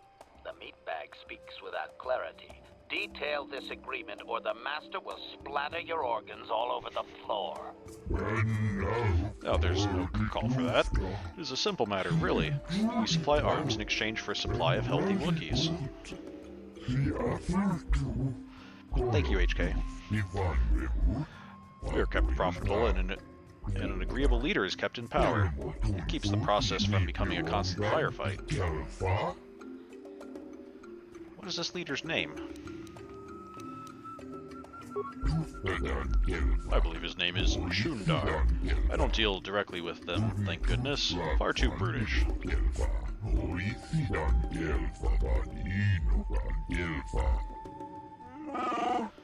It was not a name I wanted to hear.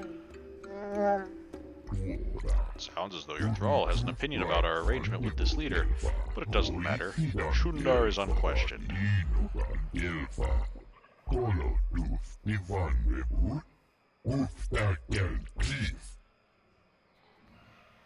Okay. What about it, Zaalbar? What's the matter?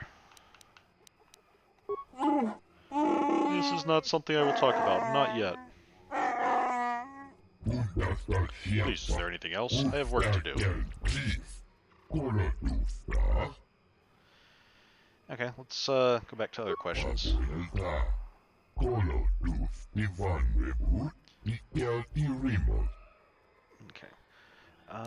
Okay, so supplies, we'll ask about supplies in a moment. What's the deal with the planet name? I think we already asked about this, but it sounds like maybe you'll say something else. G5623 is the numerical designation. The galactic basic name is Edion, chosen by corporate... Okay. It would seem you are already acquainted with this world, given your choice of traveling companion. Honestly, he doesn't really talk much. I've been away for a very long time. You let the beast speak for you? You allow more liberties than most of our customers.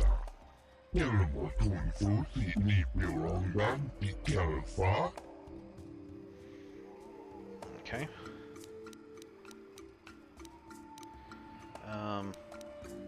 I'd like to talk about the slaving operations. I'd like to talk about Zerka. Is this just going to lead me back to what we've already covered? Very limited number of things I can say. What do you wish to discuss? I can't allow this to continue. Why do the Wookiees tolerate you doing this?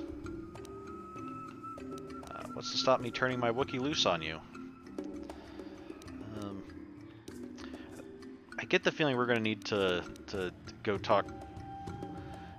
if Wookiee leadership is on board with this, then I think we need to discuss this with Wookiee leadership before we worry about what Zerka is doing about it. So let's go back to other questions.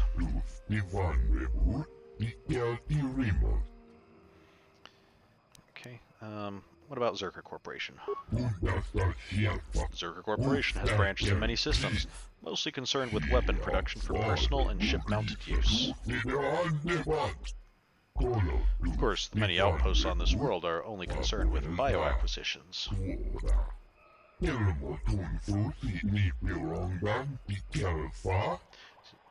you're on this world only to enslave Wookiees. Okay. Yeah, I think we're gonna be having to deal with this before we leave the planet, but... do you know anything about a star map? I know it's a long shot, but... I'm sorry, but I have no information on that. Are you sure you meant to come here? This world is very primitive.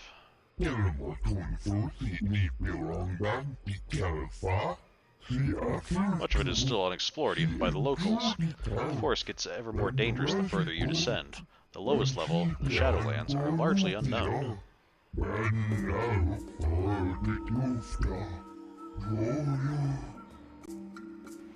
Okay, well, let's see what weapons you have. Zerka maintains a well-stocked armory that is open to all our valued customers. You may browse it at your leisure. Okay. Anything new? Bothan Discord gun. Don't know we've seen that. Does sonic damage. This was conceived as a last resort weapon should espionage fail and a quick retreat be called for. It is effective, but the Bothans would prefer that it not be needed. Okay. So far, it looks like mostly just standard stuff. Nothing with like a storied history or anything. So okay.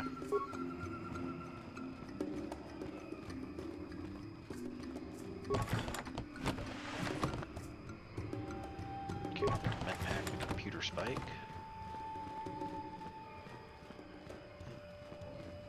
Nothing over here.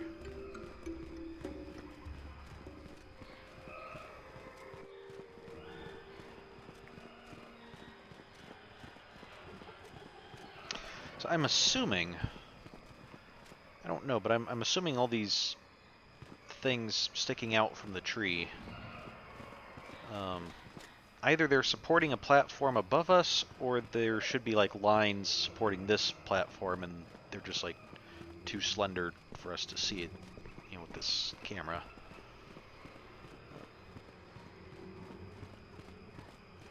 I think given the way the supports are going, I'm leaning more towards it, those somehow supporting this platform. We have Zerka captains. Hold here, Spacer. Zerka Corporation doesn't recommend traveling in Wild Adean. Katarn attacks are especially bad right now. Wookiee hunters usually keep numbers down, but I think they leave certain areas infested, just hoping a Zerka guard will get killed. Okay, what do you know about the Wookiees? Or what can you tell me about Zerka Corporation? Don't get in my way, you'll wind up dead. Or I'm going past you. I paid the landing fee. Yeah, what do you know about the Wookiees? You're the Wookiee lover. Why don't you tell me about them? I'm sure you're real close friends. Not Keep your pet on a that. leash, or you'll be wearing him. I've no love for these animals. I've seen guards ripped to shreds. Yeah, maybe I should just let him rip your arms off. So the Wookiees are fighting back? I don't think intentionally antagonizing the Zerka folk is a good option right now. Maybe if we can figure out what's going on with the Wookiees, maybe eventually we'll be able to you know, get them on our side and convince Zerka that it's a bad idea to keep messing with them, but you need to deal with that first. But okay, but if some of the Wookiees are like ripping guards to shreds, that would imply that Wookiees are fighting back? Not anymore. Look, you want to know why the Wookiees are acting compliant? You go ask them.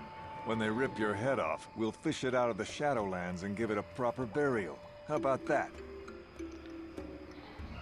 Well, I want to go ask the Wookiees what's going on, but I mean, you told me not to go through the gate, so no, I'm going past you. I paid the landing fee. I won't stop you, but you leave this area at your own risk. We're here to protect the company, not you. Yeah, I wasn't really asking to protect me, so.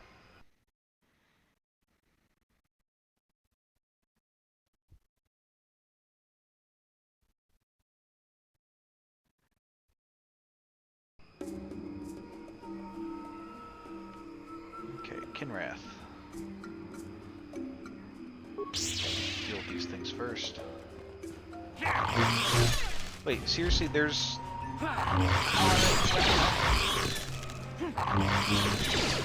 I can see defensive droid right there. You just passed the turret. How?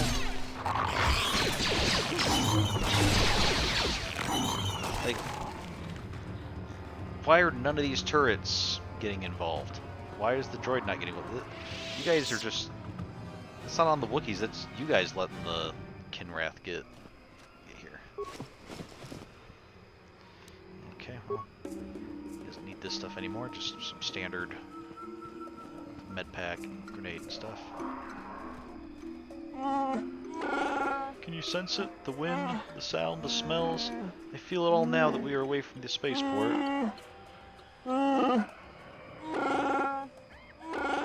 This walkway is new, probably built by the slavers, but I remember the trees. My village is not far from here.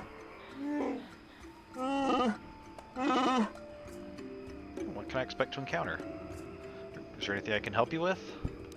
We're here for the star map, nothing else, understand? Yeah, is there anything you want us to help with, Zaalbar? It is kind of you to offer, but my problems are very personal. I'm not sure if I'm ready to deal with them. I must warn you of one thing. I don't know if I will be a help or hindrance to you here. My father was a very powerful, a chieftain. Perhaps his feelings have mellowed. If my brother had his ear all this time, I may be very unwelcome. Oh, okay. Okay, we'll deal with that when the time comes. I don't have time for your family squabbles. Now we'll deal with that when the time comes, Zaalbar. That is what I'm dreading. My shame was meant to be forgotten on some faraway world. I never thought I'd come back. I'm sorry, I've taken enough of your time. I should press on. I mean, I don't think we've ever really made it a secret that we were planning to come to Kashyyyk eventually, once we found, you know, the locations on the star map.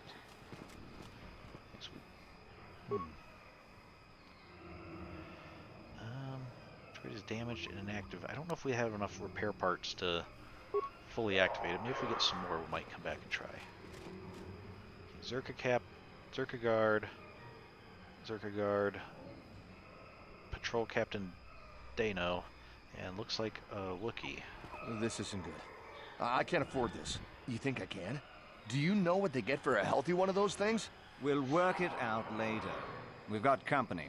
What do you want, Spacer? I'm Patrol Captain Deno, and you're interrupting Zerka Corporation business. My name's JJ48. What happened here? Or just hurry up and tell me what happened. Tell me about Zerka. Questions about Kashyyyk. Yeah, what happened here? This Wookiee slave got a little rebellious. We had to put it down. You put it down? We're not animals. Zaalbar, let me handle this. Does this make you mad, Zaalbar? I bet it does. Throwing Zaalbar at him might be a little satisfying, but it also seems like that's kind of a dark side option. We're going to see if we can work this whole thing out diplomatically, and we'll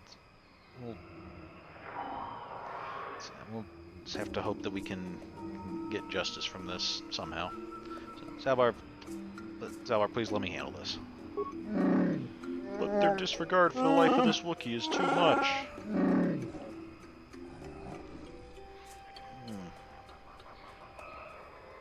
Okay. I've asked you to let me handle this. Honor my request. Mind your place, Zaalbar. Remember your debt. Does this make you mad? Okay. No, Zaalbar, I believe me, I completely understand where you're coming from. But I think, you know, we need to try to be diplomatic about this. You know, especially if we want to try to fix the issue as a whole. You know, might be able to. We can't do anything about. You know, can't do anything for this particular Wookiee now, but maybe we can do something to help out the whole big issue. So, please just let me handle this. I will do so for your sake, not theirs. Okay. Appreciate it. Careful now. That growl sounded pretty threatening.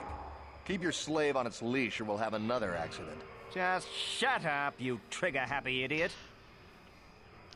Yeah, dude, there's three of us here, and all of us are pretty good combatants. I mean, except when we all lose repeatedly to a particular enemy. But I don't think that enemy is you, so you really, really don't want to have an accident around here. So, do your superiors approve of you killing Wookiees? Of course they don't. Why would you ask me that? You're doing some sort of snap inspection? You're trying to get me to admit to incompetence, aren't you? Not going to happen. I stand by my patrol. This Wookiee got out of hand and had to be put down. We'll find another easy enough. Yeah. This may cost you more than you know, fool. Or I won't allow you to enslave or kill another Wookiee. I don't actually care one way or another.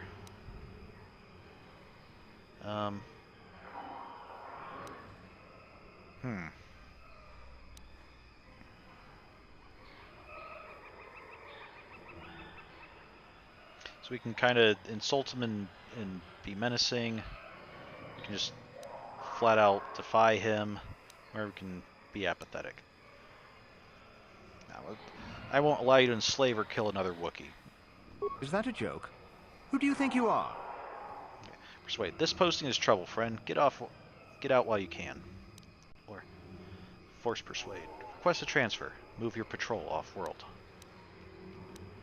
Doesn't matter. You won't enslave another Wookiee. It doesn't matter. I'll end your miserable life where you stand. Let's try to just like force persuade him to go away.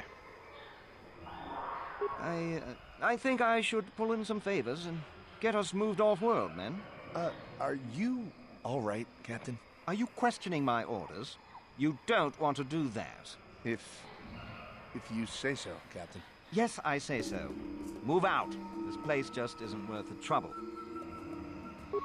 Okay, good. Alright, Vibro Sword and a Bowcaster. Sorry, Mr. Wookiee, there's not much else we could do. We could have fought those guys, but again, I don't. It seems like a solution that would have been like a. I didn't mean to do that. Accidentally went to attacking the. Come back here. I went to attack this thing, so it canceled trying to get rid of the mine and just have me walk right across the mine.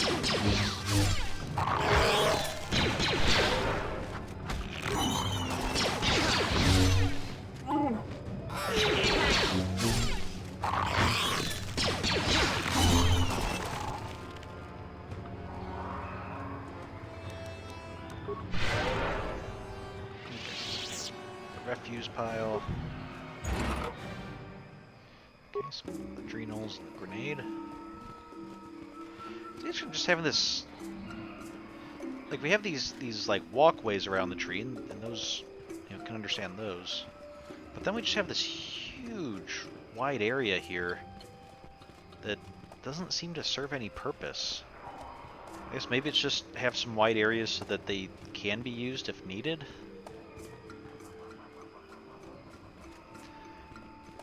Also, it looks like maybe this one, maybe it's like these trees are close enough together we can have these supports that actually run between the trees, and so then we can have a larger platform than normal. And we just want to take advantage of being able to have, like when we're up in the trees, you want all the larger spaces you can get, I guess.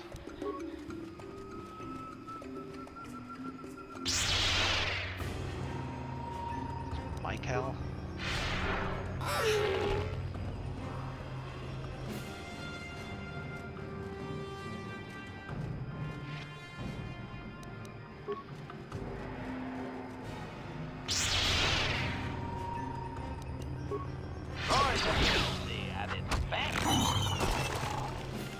Okay, good. Another enemy, and more enemies coming around there. Okay, construction kits. That's the best droid healing item.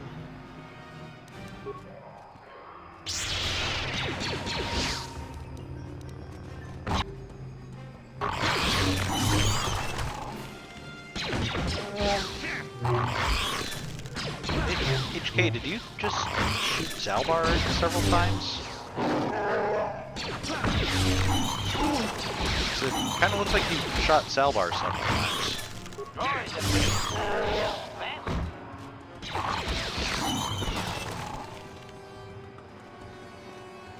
And I wish I could say that, like, no, of course, HK wouldn't just shoot Zaalbar, but, I mean, from what I know of HK, that's actually not off the table. So there was a Wookiee guard that way, and this path seems to go somewhere else, so let's see. Okay, we don't really have any, we don't seem to have any guidance as to which way to go.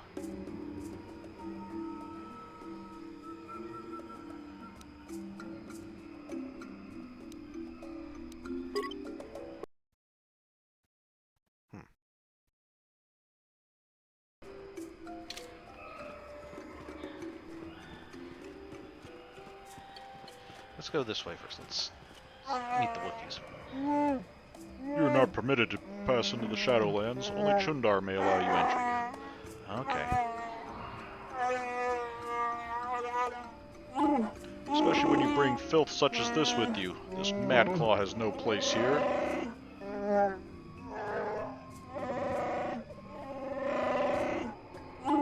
Who are you to question my place. You followed Chundar into the arms of outsiders.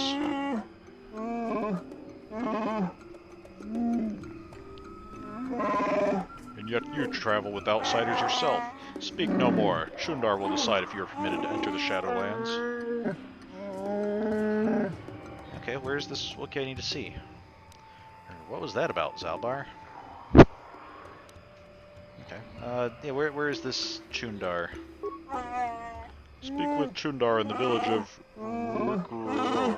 He will decide if you are worthy. Okay. Okay. No, I'm not trying to go to the Shadowlands. I already told you to take your filthy mad claw and leave. Speak with Chundar in the village and don't bother me further. Okay, I'm trying to leave, but I'm like crossing invisible video game thresholds. Okay, let's heal up Zaalbar. Okay, so I thought that was like going to be the way to the Wookiee village, but I guess that's the way to get to the Shadowlands. So, and we can't go there yet, not until we talk to the Wookiees.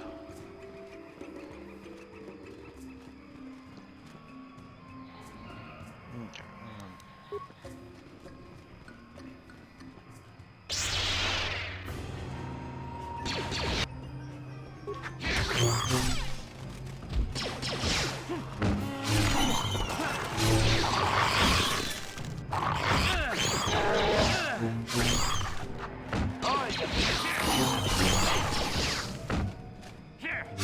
Efficiency at its best.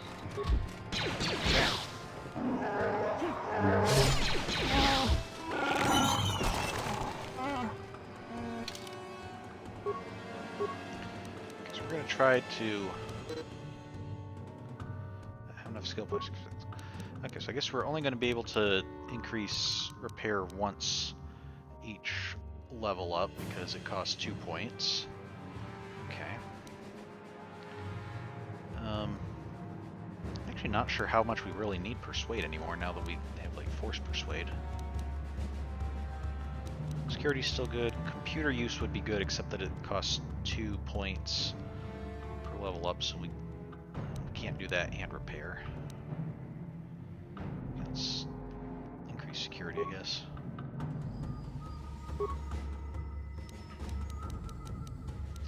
Okay, force powers. Let's see. We have disable droid. That might be a good one. Yeah, let's do that because we sometimes have issues with droids. Being able to have more things that specifically target droids would be good.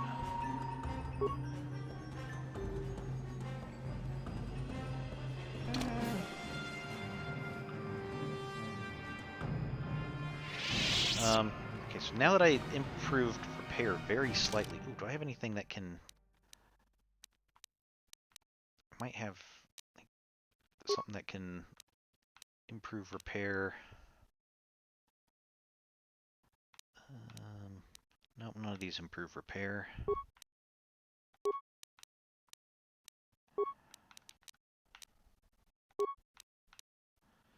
No, okay. Are there any like adrenals that improve repair? I'm gonna try to repair HK now that we've made a little bit of an upgrade. Let's see what. Repair is governed by intelligence, so if we have anything that can improve our intelligence, that would also be useful.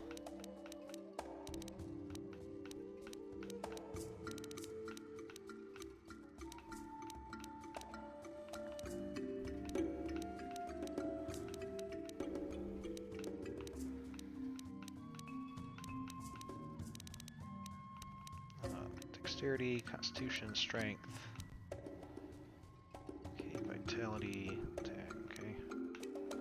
I don't think we have any drugs to increase intelligence, which makes sense. That's not usually something that you get from...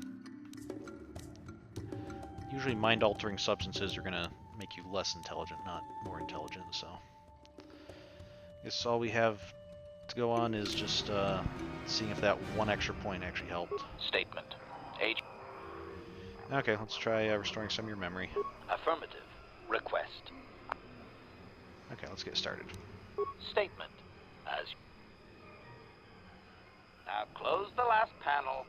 I am afraid the operation did not succeed, Master, though it was a valiant attempt for a meat bag. Supplication. Perhaps it would be best if you desisted your efforts for the moment, Master. This seems to be going nowhere. Now, the only thing I'm wondering is this... There's two different types of tests that this could be. One could be that it's simply looking at our repair stat and saying if it's above a certain value, succeed. If it's below a certain value, fail. It's possible that this could be making... it could actually be making a repair check, in which case it's essentially rolling a die, adding that to our repair score, and then checking if that's above a value. And if that's the case, then it's possible that we could still succeed even if we have a low value. So I'm just going to try it a couple more times just to see if that's the case. Statement. As you wish, Master. Okay. Now close the last Okay, let's try again. Statement. Now close supplication. No, okay. We'll do this later. As you desire, Master.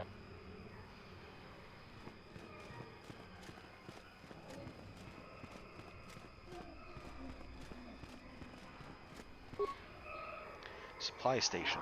Emergency frontline supply station. Present Circa Corporation resource ID for access to emergency supply containers.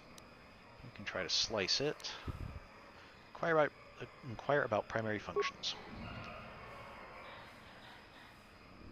Okay. Zerka Corporation Resource Station Model A4R designed for field insertion at key patrol points. Access granted by Zerka ID card. Okay. I'm not sure what's in these things, but... No problem. Got it. Oh, we didn't even need to use that hacky thing. We need to hack in there. We can just hack in this way. No problem. Got it. Great security, Zerka.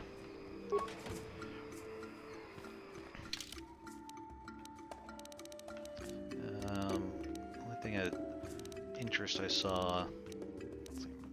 Interface value, okay, that's what we already have, so that's...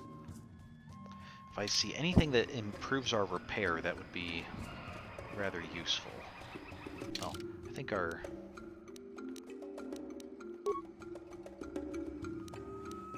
Okay, we don't have anything that improves repair.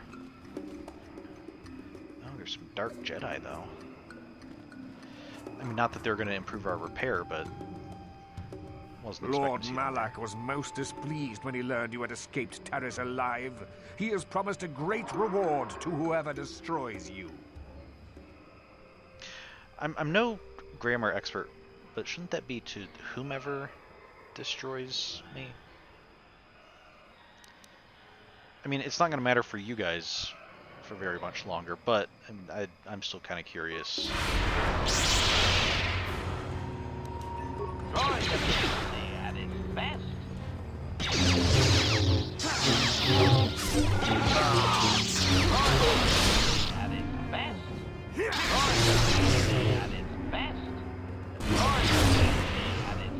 Oh, don't heal yourself. We're the ones who are supposed to heal ourselves.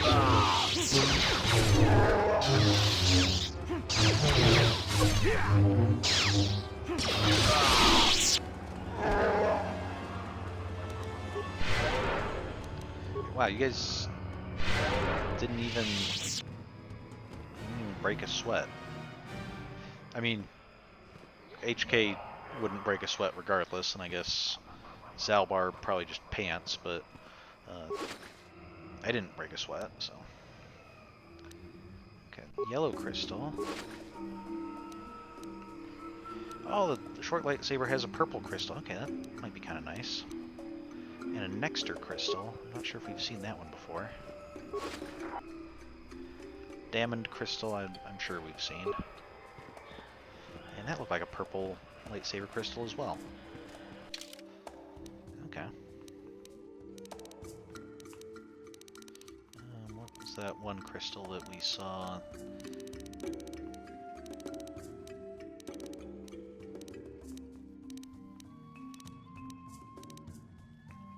next to her.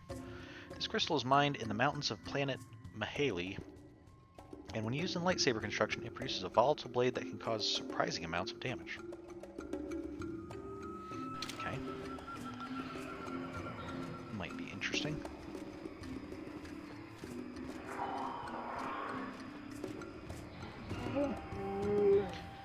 Stop where you are, outsider. You enter the domain of Chundar, chieftain leader. Stand aside. This human is with me, and I want to access the home of my people. You have no rights here, Mad Claw. This human should not have brought this taint upon our land. You must answer to Chundar. I mean, we want to talk to Chundar, so... what does he mean, Zaalbar? What taint? Well, I think we kind of understand. We've talked to Zaalbar. He's... I think he's the taint because he's considered a Mad Claw. So... take me to Chundar. I would speak with him. Or you will not take me anywhere, mongrel. And if I refuse to go see Chundar... No, I mean, we want to see Chundar. Why would we refuse to see him at this point? That's, like, we came over here to the Wookiee side of things specifically to see him, so... yeah, take me to Chundar. The choice is made for you already. You make a demand for something you can't alter, can't help. Easiest way to make sure you get what you demand. Enough talk. You and the outcast Mad Claw will be taken to Chundar now.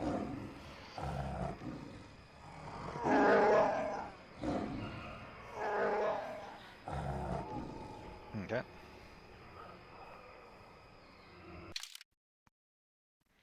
Oh, we can't have Zaalbar with us anymore. Okay. Let's have Bastilux. She's another good melee fighter.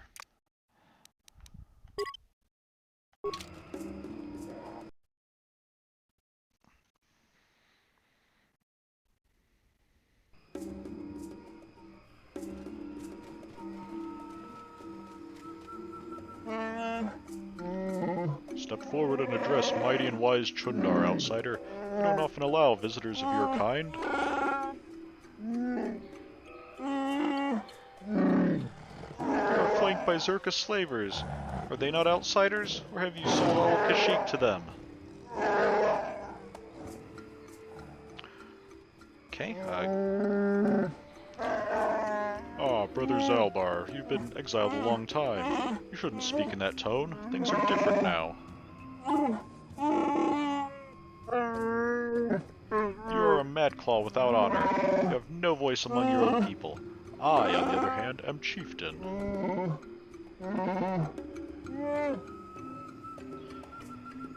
If you've made deals with slavers, the truth will get out eventually.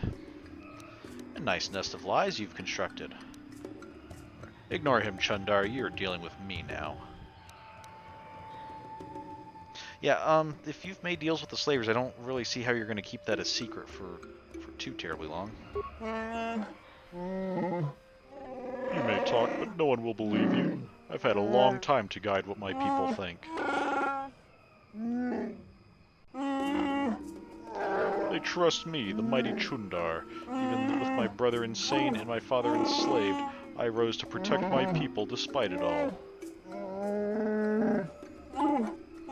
Father was enslaved? Mighty Chundar, what are you talking about? You were the runt. I am no runt. Like I said, Zaalbar, a lot has changed in your years away. We will discuss this soon enough.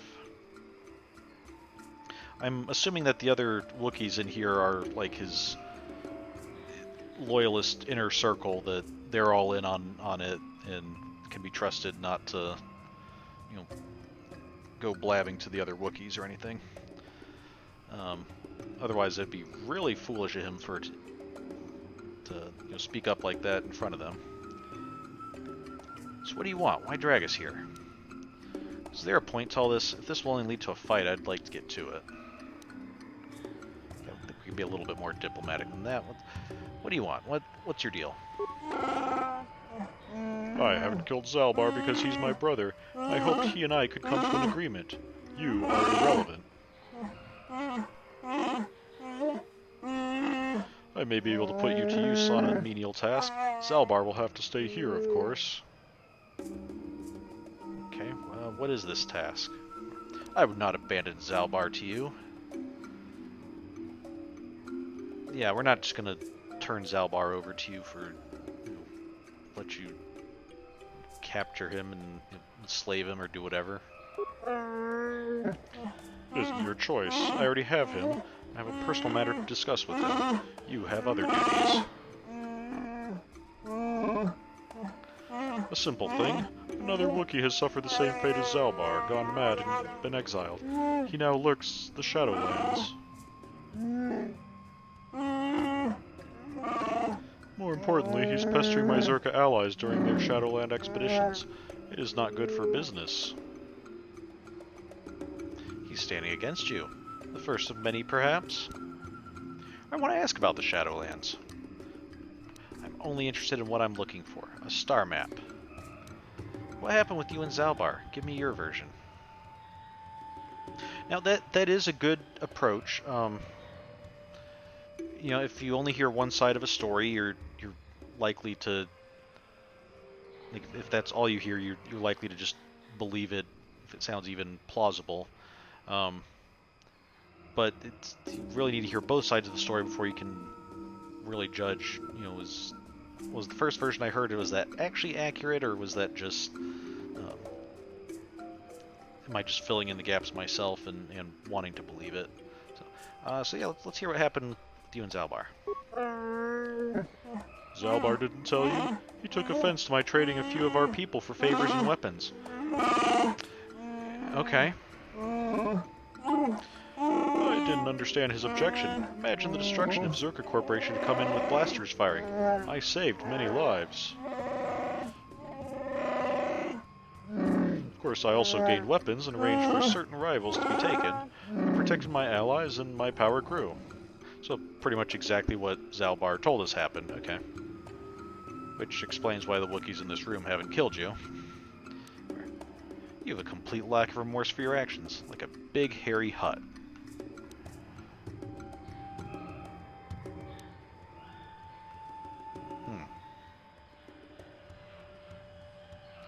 I don't know. What we've seen of Chundar here, he might think being compared to the Hutts is actually a bit of a compliment or something. You know, we already figured out that the Wookiees here are his, like, super close allies. Let's call him out on his complete lack of remorse. Like, he's just openly admitting, like, yeah, I sold some of our guys into slavery, so it was a good deal. So, yeah, you're a big hairy Hutt. I've heard of these Hutt creatures. They sound like smart traders. They would understand what your exiled companion could not. Yeah, thanks to the Hutt's compliment. Young Zaalbar had no foresight. He couldn't control his outrage. He attacked me with his claws and damned himself doing it. A few careful stories and everyone called him Mad Claw. Even Father Frere. I easily had him exiled. Oh. I won't do this. Do your own dirty work. Or, I'll consider what you've said. I'll go now. Let's get back to my other questions. What other questions do we have? I think we need to go now. Well, no, we need to ask about the Shadowlands because we need his permission to go enter the Shadowlands to do what he said, so... Do my task or flee to your ship. I don't care which. This Mad Claw stands against you. More will come. I want to ask about the Shadowlands. Yes, let's ask about the Shadowlands. We only enter the Shadowlands for ritual hunting. I'd leave the troublemaker down there, but he has proven too good at surviving. He's managed to linger a number of years, cowering in his madness and shame. You are expendable. You will remove him. Okay, well I guess I'll consider what you've said and go now. I'll allow you access to the Shadowlands. You will track and kill this insane Wookiee, and maybe then you will earn my favor.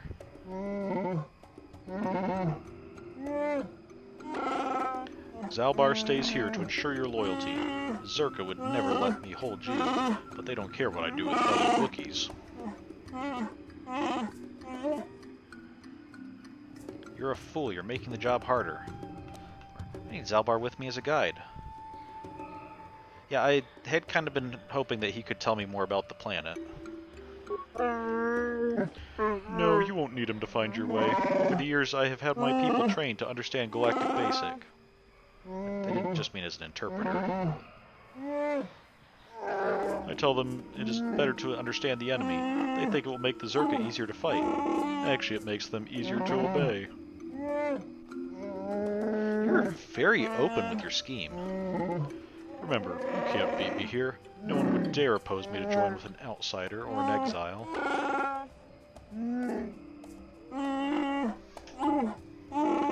You are wrong, brother. Someone would.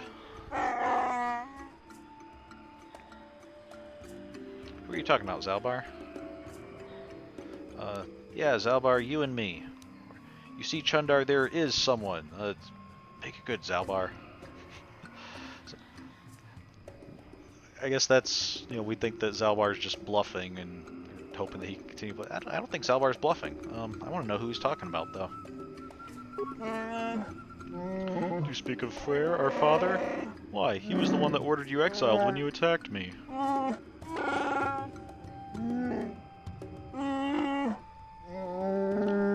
He went as mad as you when he finally discovered the slavers. He dared challenge them alone and has not been seen since.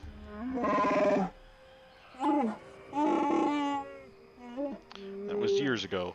Let him go, Zaalbar. I rule now. I'll take the Wookiees forward, but there are prices to pay.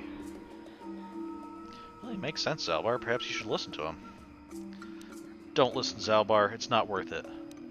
Play along, Zaalbar. I'll see what I can do. Yeah, don't give in, Zaalbar. You're on the right side here. No more words, outsider. I've given my orders. I can't hold you here, and Zaalbar will stay until you kill the Mad Claw in the Shadowlands. I suppose we have little choice. We should proceed with caution, however. The guards will let you pass now. Leave the village through the northwest and follow the platform to the south, and then east. Okay. You'll eventually see where Gorwukin waits for you. He'll lower you to the forest floor. Go.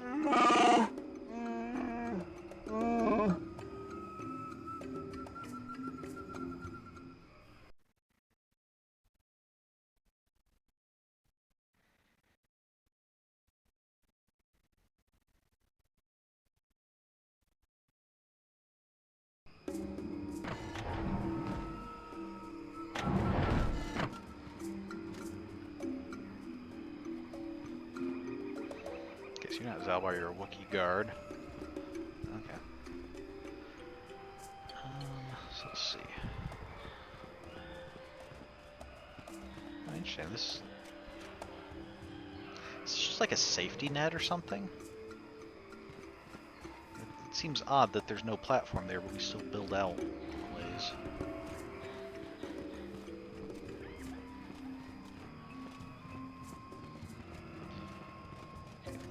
Bin.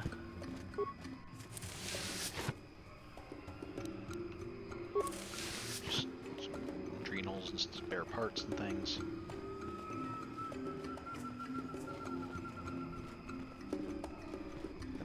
Wicker bin we can't get into, so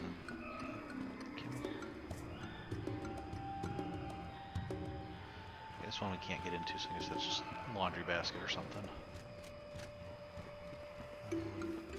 So the Great Walkway, I think that's where we're headed to go back over to the Shadowlands. Let's explore the Wookiee village a little bit first.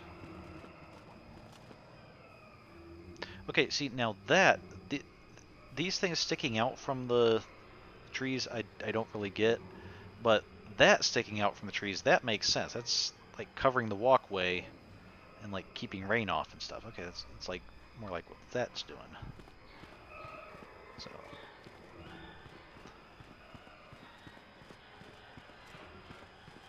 I guess the chief's area.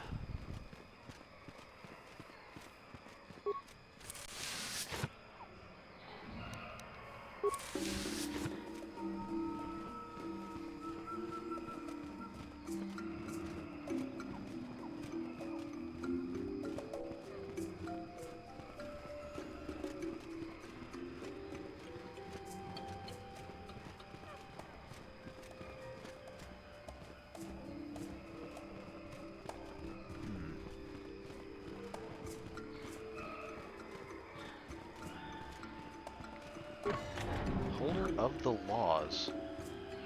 Rosnor's home. Okay, let's go talk to Rosnor and see what we can find out about the holder of the laws. Sounds interesting.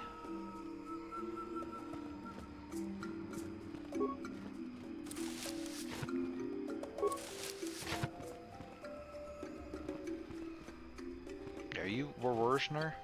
You are. Okay, what can you tell us? Hello, outsider. I heard of your arrival. I trust you won't cause trouble in our village? We don't want bloodshed.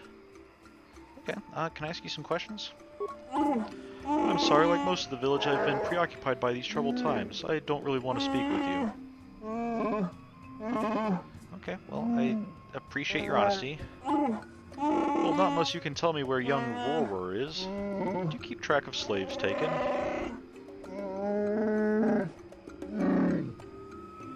I'm not a slaver, actually. When did Rower go missing? Yeah, I'm no slaver. I don't know much about the slaves, actually. Sorry. I have no way of knowing one way or another. You'll excuse me if I don't take you at your word. Understandable. When did Rower go missing? Could be 10 days or more. He was planning a hunt, and nobody seems to know when he was leaving.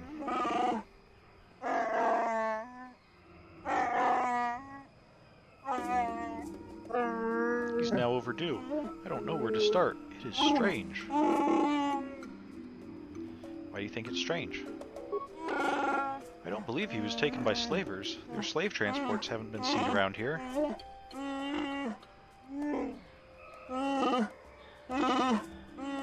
If it wasn't slavers, perhaps he fell in the Shadowlands, but he knew them well. I would search for him, but I don't know where to start. My days of hunting the lower forests are behind me. Okay, I could look for him. No, we don't need to ask for a reward. We're heading down there anyway. I could. I've never had an offer of help from an outsider. I'll reserve my judgment for when I see results. Fair enough. Okay, I'll be going now. Farewell then. Baka keep you well.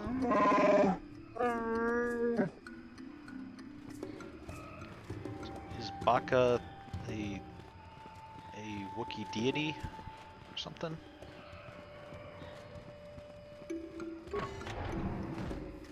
Is it something like, so in the original Star Wars trilogy we have Chewbacca, so is his name like he's, you know, servant of the Wookiee deity or something like that? Or some other reference to your Wookiee deity? Wow, that's literally the only house we can get into.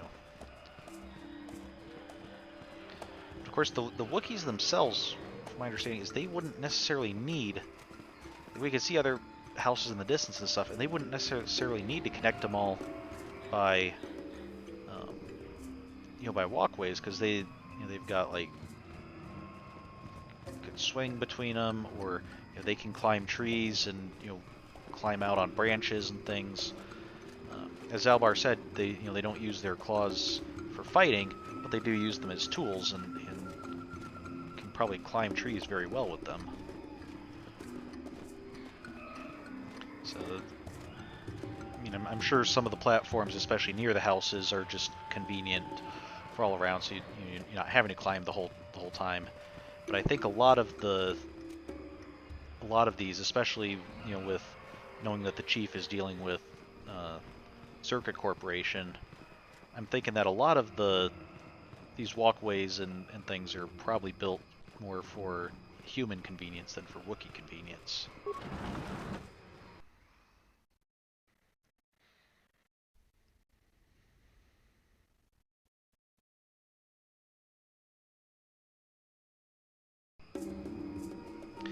I could see, since we've leveled up, I can see if Bastila wants to speak anymore. If she does, we might be able to call some of our other people as well. How can I help? No. Then I suggest... Okay.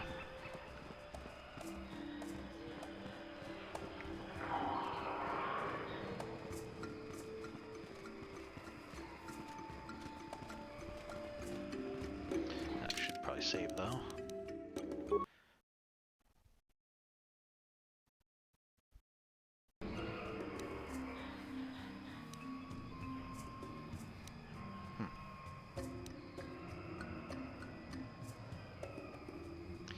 Oh, that one's at 55 hours, I think, because I just, I made a save, and then I think I didn't actually close the game, I just put it in sleep mode or something.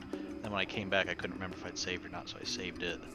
And we must have started from that, so I can save over that. Okay.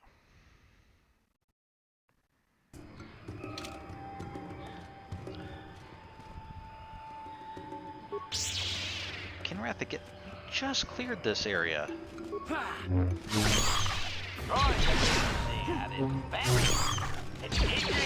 Because you know it's spring when the Kinrath start walkways.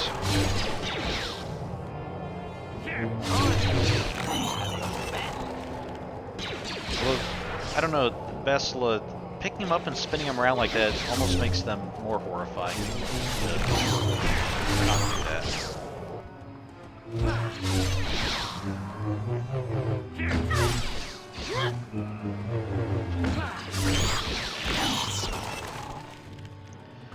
Okay, now I'm kind of curious. Bastila, is your hair in pigtails because of the headgear you're wearing, or do you just like always wear it like that? Like if I remove this, is she still? No, you're still wearing. No, that just is a very odd look for a Jedi, I think. Giving everything the roll band. Sure.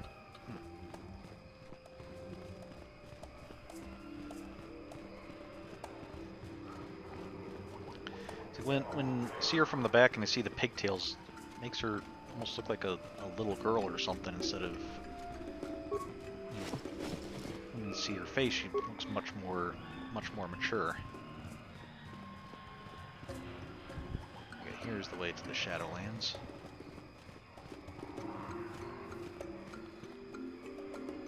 And the path splits again. So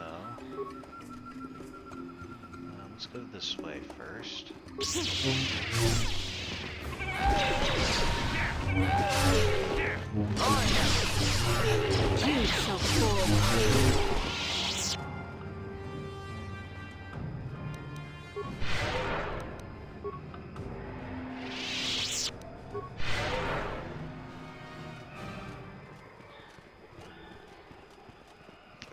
And weird, there's this platform that's just like over to nothing here. Okay.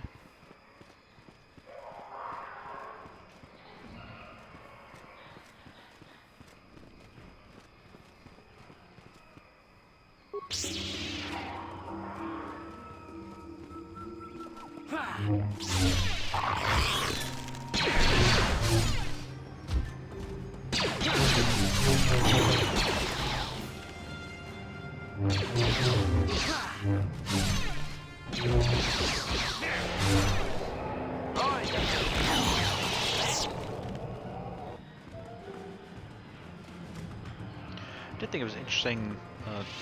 Recently, I was watching the most recent season of Star Wars animated series Bad Batch, and they had some Kinrath in it. And I don't know that I have ever actually seen Kinrath outside of these games before.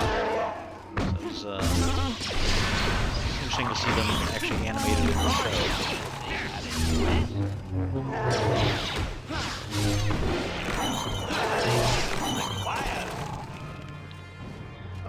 Troll, that's... What do you want, outsider? I won't let you follow us on our hunt. Troll is not here for your amusement. Don't test me, Wookiee. I go where I wish. Could I ask you some questions? I don't mean you any harm.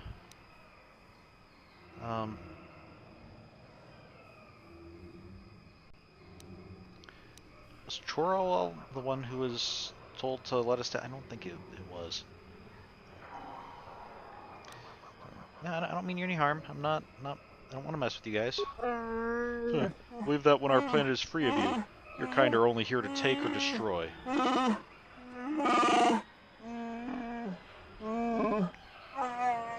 I won't be your trophy, dead or as a slave. Leave me. You have no place here.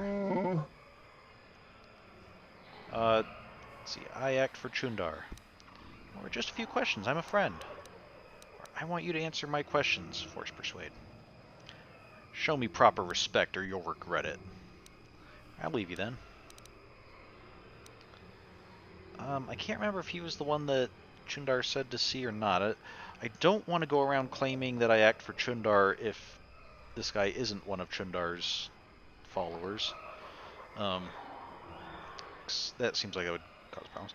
Let's just try to persuade him just by being friendly. I just want to ask a couple questions. Only a moment, outsider. I won't be this patient for long. Okay. Do you know of a crazed Wookiee in the Shadowlands? What do you think of Chundar? How has Kashyyyk fared under the Zerka Corporation? I seek an ancient star map. Have you seen it? Let's ask about the crazed Wookiee in the Shadowlands. The only crazed creature I know of is one of your kind, outsider, not mine. We see him from time to time. We leave him alone. He has our respect because he has braved the lands alone. Sometimes he helps lone travelers. He is crazy, though. Our finest warriors hunt the Shadowlands in groups, yet he lives there alone. Avoid him. Madness is to be feared. Oh, I remember our hunter friend said that he'd heard rumors of an outsider who lived in the Shadowlands for many years and had kind of earned the respect of the Wookiees. So okay, so they respect him, but they still kind of fear him because he's mad. So okay, how long has he been down there? Many years. It's impossible to know how many. A decade? 2? Perhaps he can answer your questions or kill you. Okay. What do you think of Chundar? He's our chieftain and will be obeyed. That is our way. Whether I trust what he says or not doesn't matter. Okay. In time, someone will replace him. For better or worse, I don't know. That will be for Baka to decide.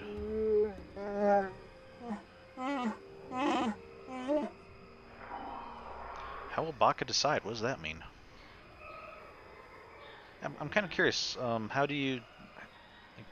Talking about like casting lots or what? Baka was our greatest warrior. His ancient sword is the tool of ascension, the mark of a chieftain. Okay, so it's more of an ancestor worship thing. Chundar no longer displays it, not since he took the role of chieftain years ago. If someone else could produce it...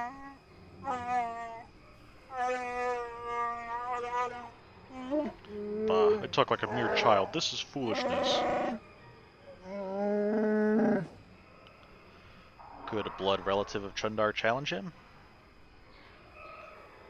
It truly would take Baka's blade for that to happen. Chundar is the last member of his family. No, there is another. There were others, but they were marked with madness. We don't speak their names. They are without honor. Okay. How has Kashyyyk fared under Zerka Corporation? I feel like that might be a touchy subject, but let's see how the normal Wookiees who disagree with Chundar but don't openly oppose him, how do they put it? You taunt me with a foolish question like that. How do you think? My people go missing or die? Yeah. You can't fight back. Chundar has bartered to reduce the slaves taken, but if any Zerka die, it increases again. How has my world fared? It is slowly dying. Well, it's kind of sad. I mean, it's more or less what I expected, but the fact that you know that and still won't oppose Chundar is, honestly, I have to say that's a little concerning to me. I mean, I get it that it's, you know, your ways, he's the chieftain, he's in charge, but it worries me that maybe, you know, it won't be so hard to replace him as, or it won't be so easy to replace him as I was thinking. Okay, star map, you know anything about it? I don't concern myself with outsider toys. Search where you will, I'm not wasting my time. Okay. I think that's all. I'll leave you now. Yes, go, and don't expect a friendly welcome if you return. This world is my home, not yours.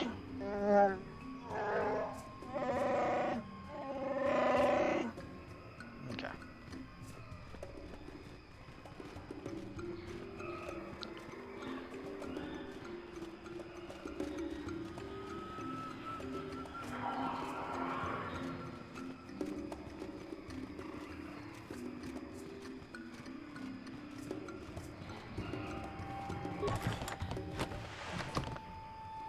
Bowcaster combat suit.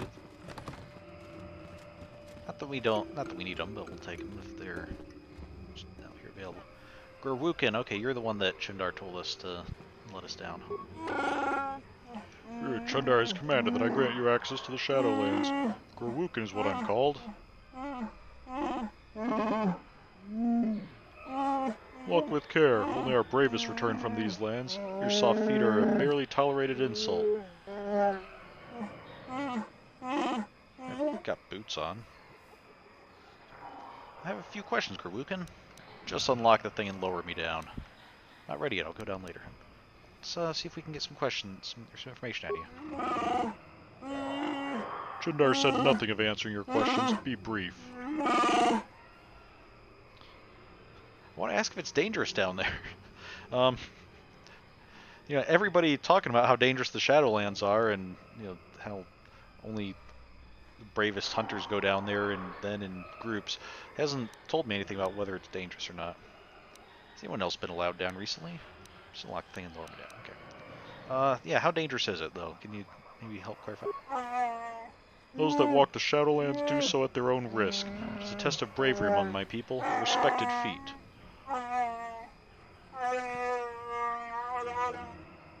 You come here like the Zerka with strange weapons. There's so much more than we have, yet you still fear?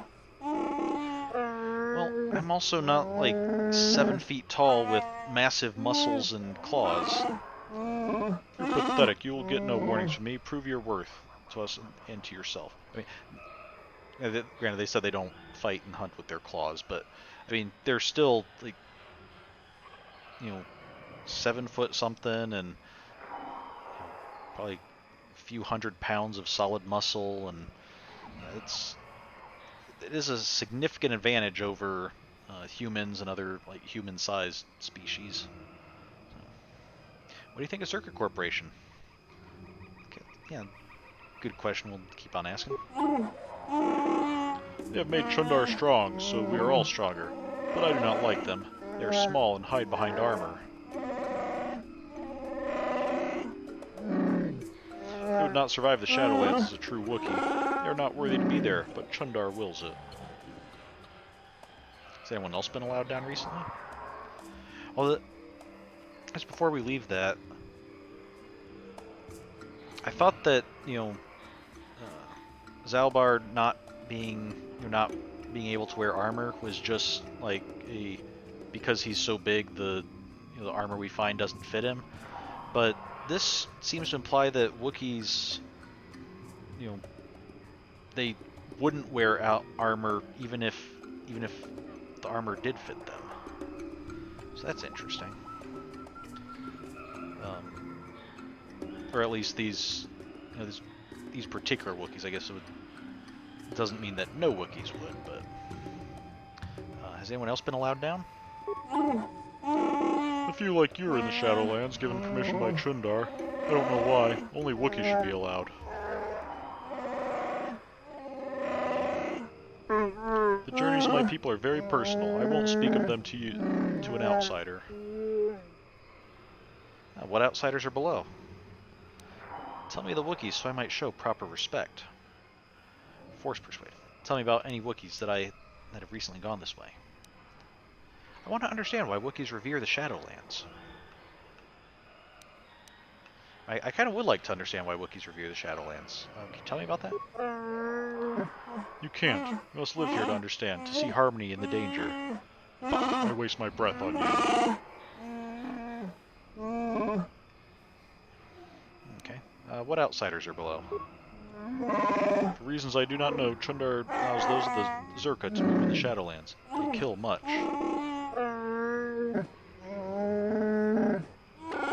And there is another, but he has earned respect. He does not disturb our lives or customs. He gets angry like a Wookiee sometimes. Okay. His name hurts my tongue. He's lived alone in the Shadowlands for many years now.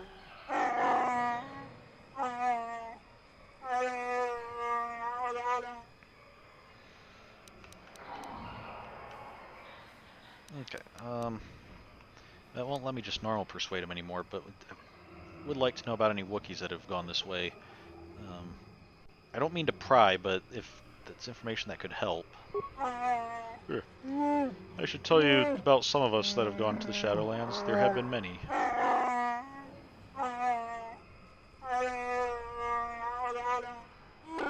Latest was Roarer, and he has not returned in many days. He may have died below, but he was strong and able. Okay, we were actually looking for him. Many have died recently. Chundar believes one of our own is below, mad, crazed, killing all. I do not know.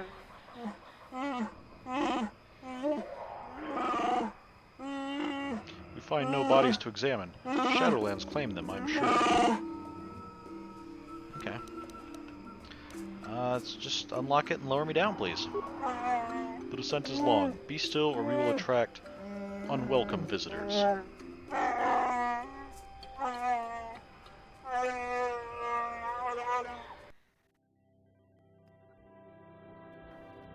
Those trees look considerably less huge than the trees up top.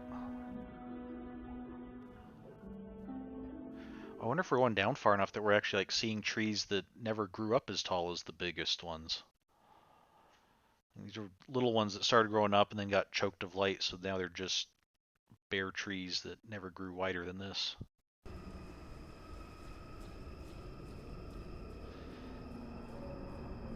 Okay, that's not Zerka. Those are... At last, my search is over. I was beginning to fear someone else had killed you and deprived me of the pleasure. You may have defeated the pathetic bounty hunter my master sent after you, but you are no match for me. I have studied at the foot of the Dark Lord himself. You're Malak's apprentice? Can't say I'm impressed. It's... You know, you're, what, like Darth Bandon or something? You were on the Endar Spire. You killed Trask. You'll pay for that. Remember on the very beginning of the game, when we were on the Endar Spire, Trask was the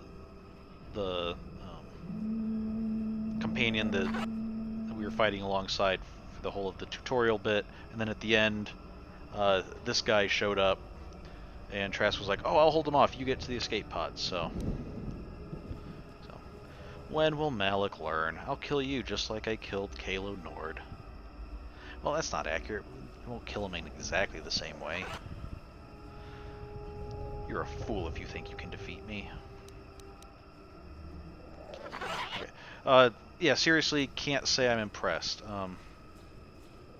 You don't really seem all that different from the other guys, except that you're not wearing silver armor, you're wearing black armor. Your words mean nothing to me, unless you wish to beg for your life. No? Then I shall try to make this both quick and painful.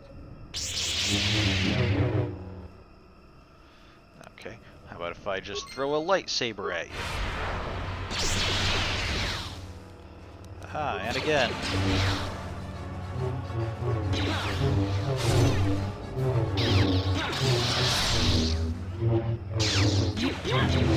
Let's try to take out the minor Dark Jedi first.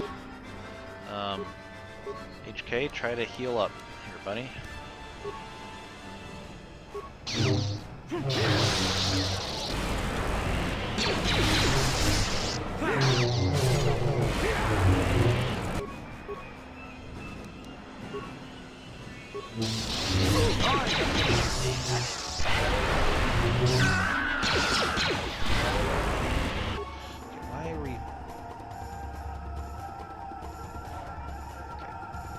Don't fight against Darth Bandon just yet. Let's keep going after the Dark Jedi.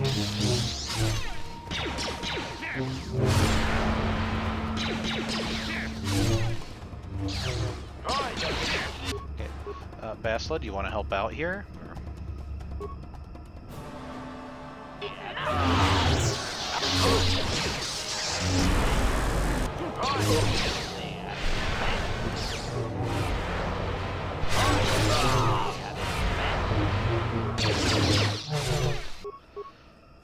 Okay, now...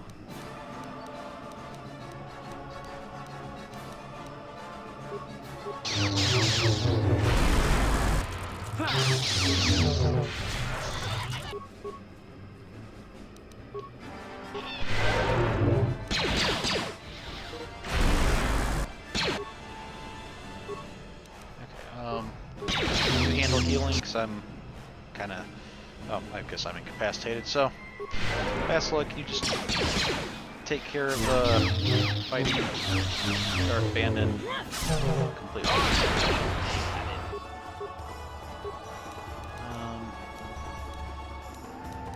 Can we force whirlwind him?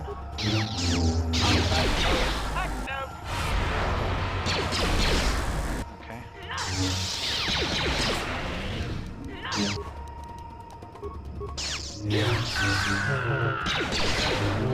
He keeps on healing himself.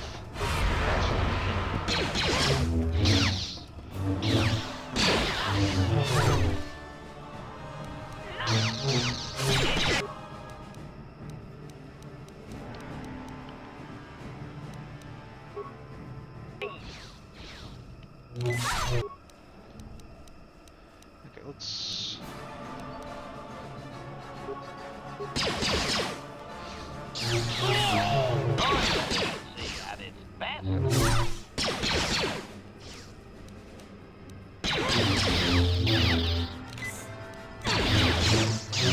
Please stop that. HK's down.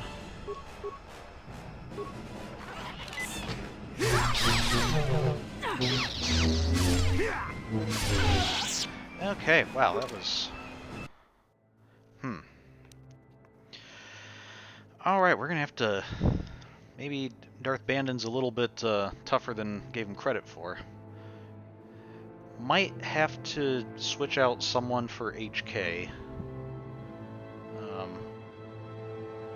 Because I think with a bunch of Jedi, I don't know how much blasters are really going to help us against him. Although we don't really have... with... Oh, I was going to say with Zaalbar gone, we don't really have another melee user. We do have Juhani. So... I think unfortunately we didn't save just before we went down, so we'll have to go through a bit of conversation again.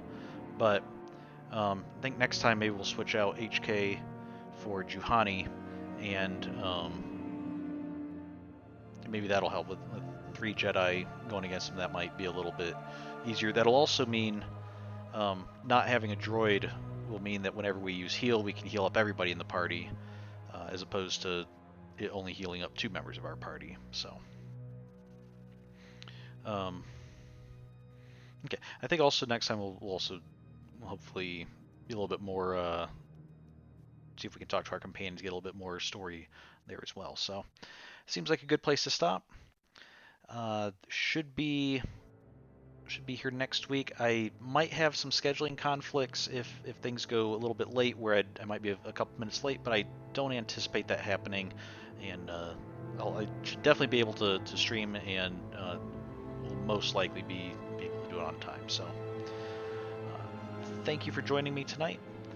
Have a good week, and I will see you next time.